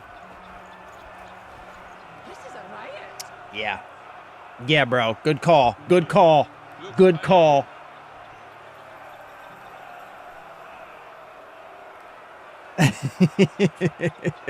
Big explosion failure. Yep. Now now it's time for the lightning hand to hand, baby. Only downside is they're big and ugly and you can't change the yellow rings, but the rest of the gloves can be dyed. Yeah, I mean, it's a worthwhile trade-off. It's a worthwhile trade-off. You lot dancing or fighting? Don't you dare lose. Oh, because you beat him, you'll be pushed on the ground in the town randomly. Do not hit back. You'll be instant jailed. All right, copy that. Oh, so all these people are pissed because I defeated their champion, I guess. Well, it doesn't look like a fair fight, does it? That's understandable. Oh, you can see all this. Come forth for a true clash of steel. That's understandable.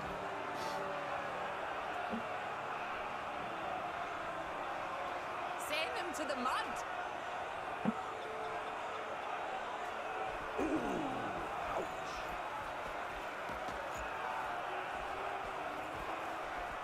Look at them gloves crackle, son. Look at them gloves crackle. Who's winning? All right, so now we got to do this. We do have to do this. We got to go to settings. And where is it?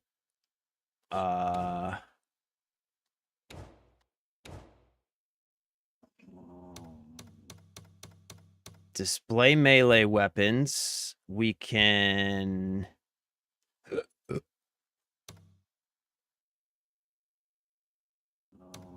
Display sheath. Always hide, I guess. Display ranged weapons only when used.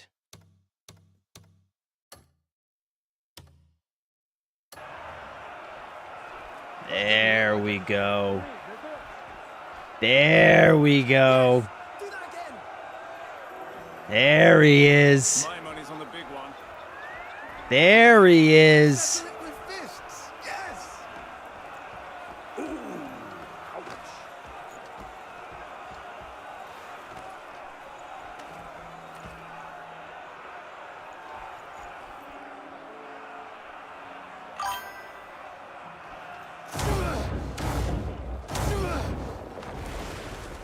Oh man, I'm gonna have to practice my my melee stuff now.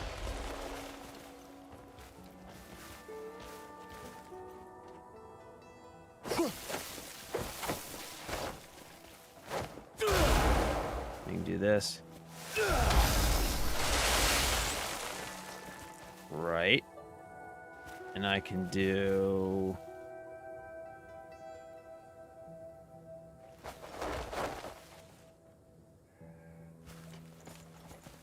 Okay, so how do I do the imbues?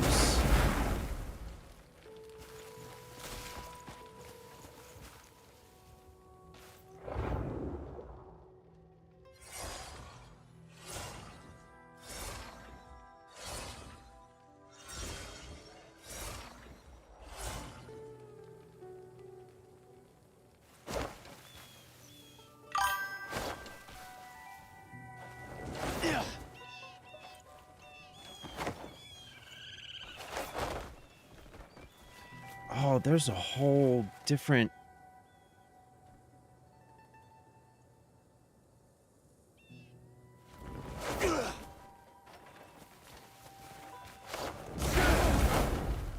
Wait, what? What was that?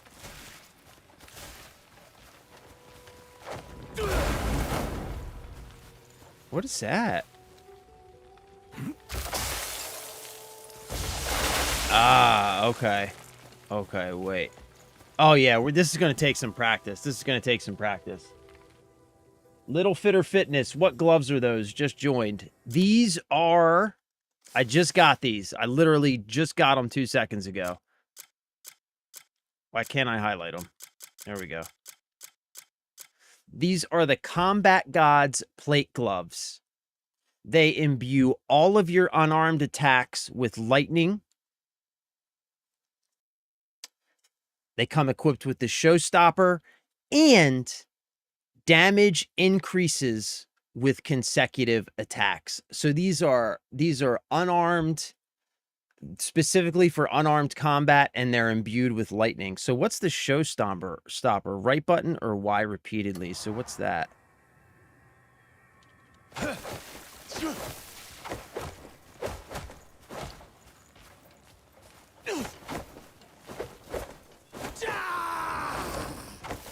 Ah, okay. It's a big overhand attack.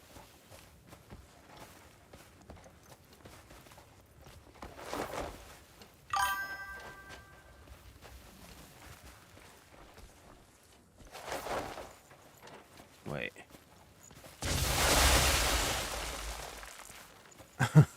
These are fucking... Wait.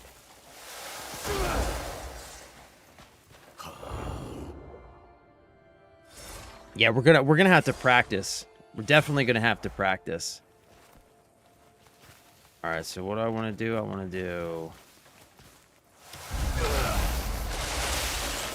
Right.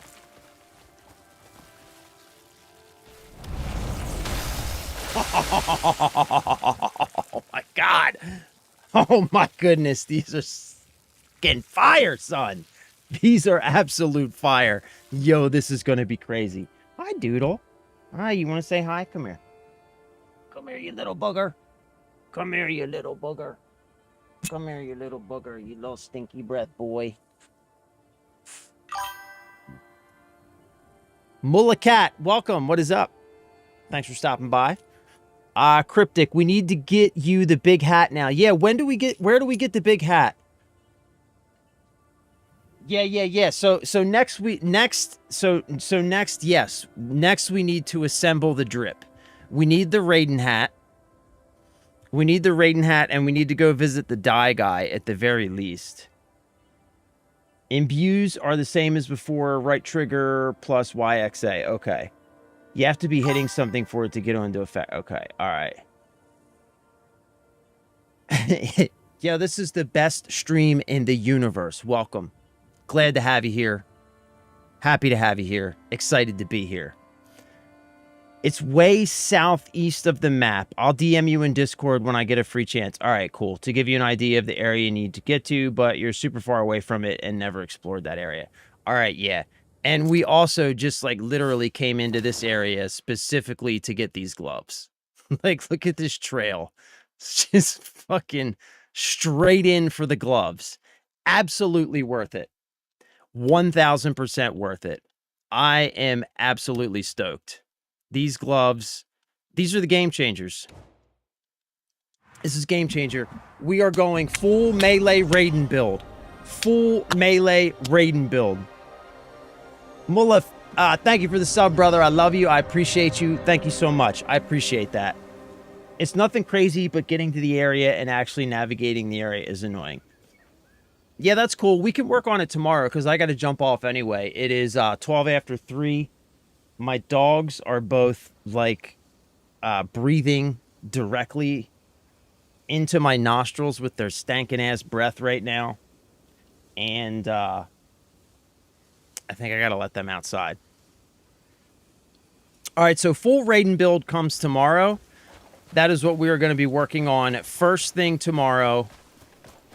We will be on time tomorrow, 11 a.m. We will be on time tomorrow, and we will be completing the full melee Raiden build.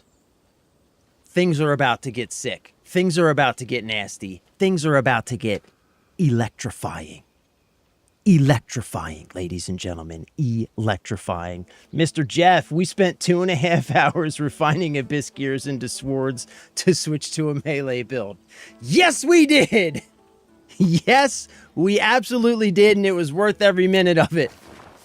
We absolutely did do that, though. You are correct, sir. But,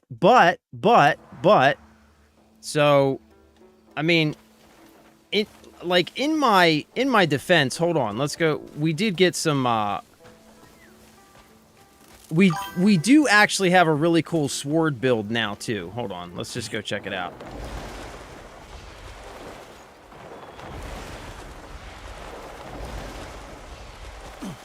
Because we do have the ultimate turning slash combo. We have the big damage turning slash combo now. Which is, how did we do it again? We did it... Wait, hold on. I screwed that up. Wait, I got this. I just gotta remember how to do it. So it's... boom, boom, boom, boom. Wait, no. Oh, look.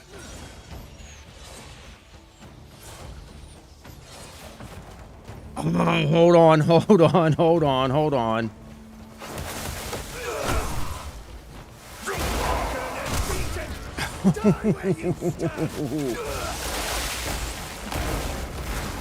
Oh my god! Oh my god! I'm a wild man! I'm out of control!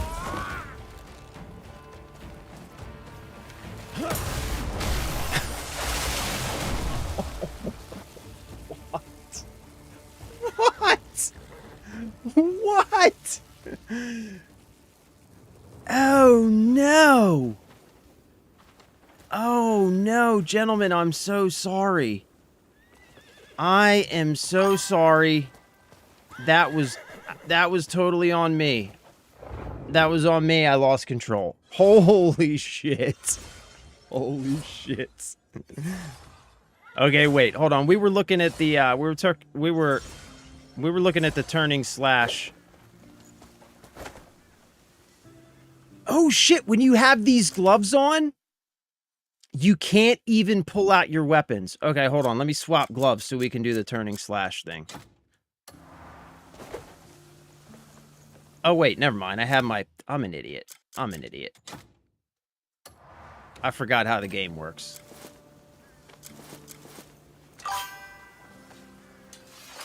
Yeah, there we go. So what was it? It was boom, boom, boom, boom. Yeah, there we go. There we go. That's what we were looking for. So we did put together a pretty sick sword build, too. I mean, we put together a sick sword build, but the ultimate unarmed Raiden build is just going to be unstoppable.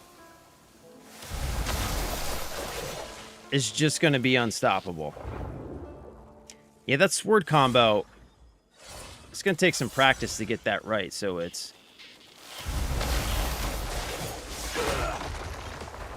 Oh, we gotta... There we go.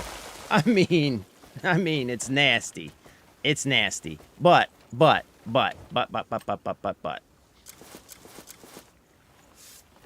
This is the way. This is the way.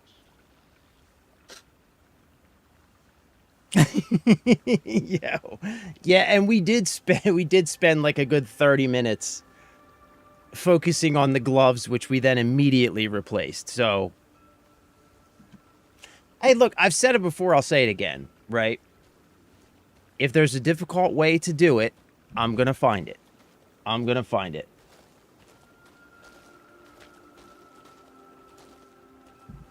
Oh, yeah, that's right. Yo, I totally forgot about the get over here thing. Oh, we're going to need to practice with all this. We're going to need to practice with all this. Yeah, because I totally forgot about the get over here trick. Pull them in, then do your ball lightning thing. Oh my God, this is going to be nasty. This is going to be so nasty. All right. All right, I'm feeling good about this. I'm feeling good about this, gentlemen. We got a solid plan. We got us a solid plan for tomorrow. But, yeah, I got to jump off of here. It is, shit. It's like 20 after 3. It is time for me to go. Gentlemen, as always, I love you. I appreciate you. Thank you for hanging out with me today. We will be back tomorrow for the full Raiden Scorpion combo, because we definitely need to work in Scorpion's move too. We got to find the Raiden hat. But the most important thing, we're going to have to practice with the combat. So we're going to have to go somewhere with a whole bunch of enemies and practice. We're going to have to get the combat down. Get some sick combos. Work some style in there. You know what I'm saying? But I mean, like, just look at this. I love the way they just constantly crackle with lightning.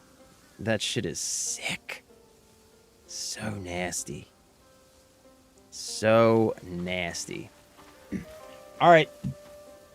Gentlemen, have a wonderful evening. Thank you guys as always. Cryptic. My dude, good call with the gloves, brother. Absolutely worth it. Love you guys. Appreciate you. I will see you next time. I'm out of here for now.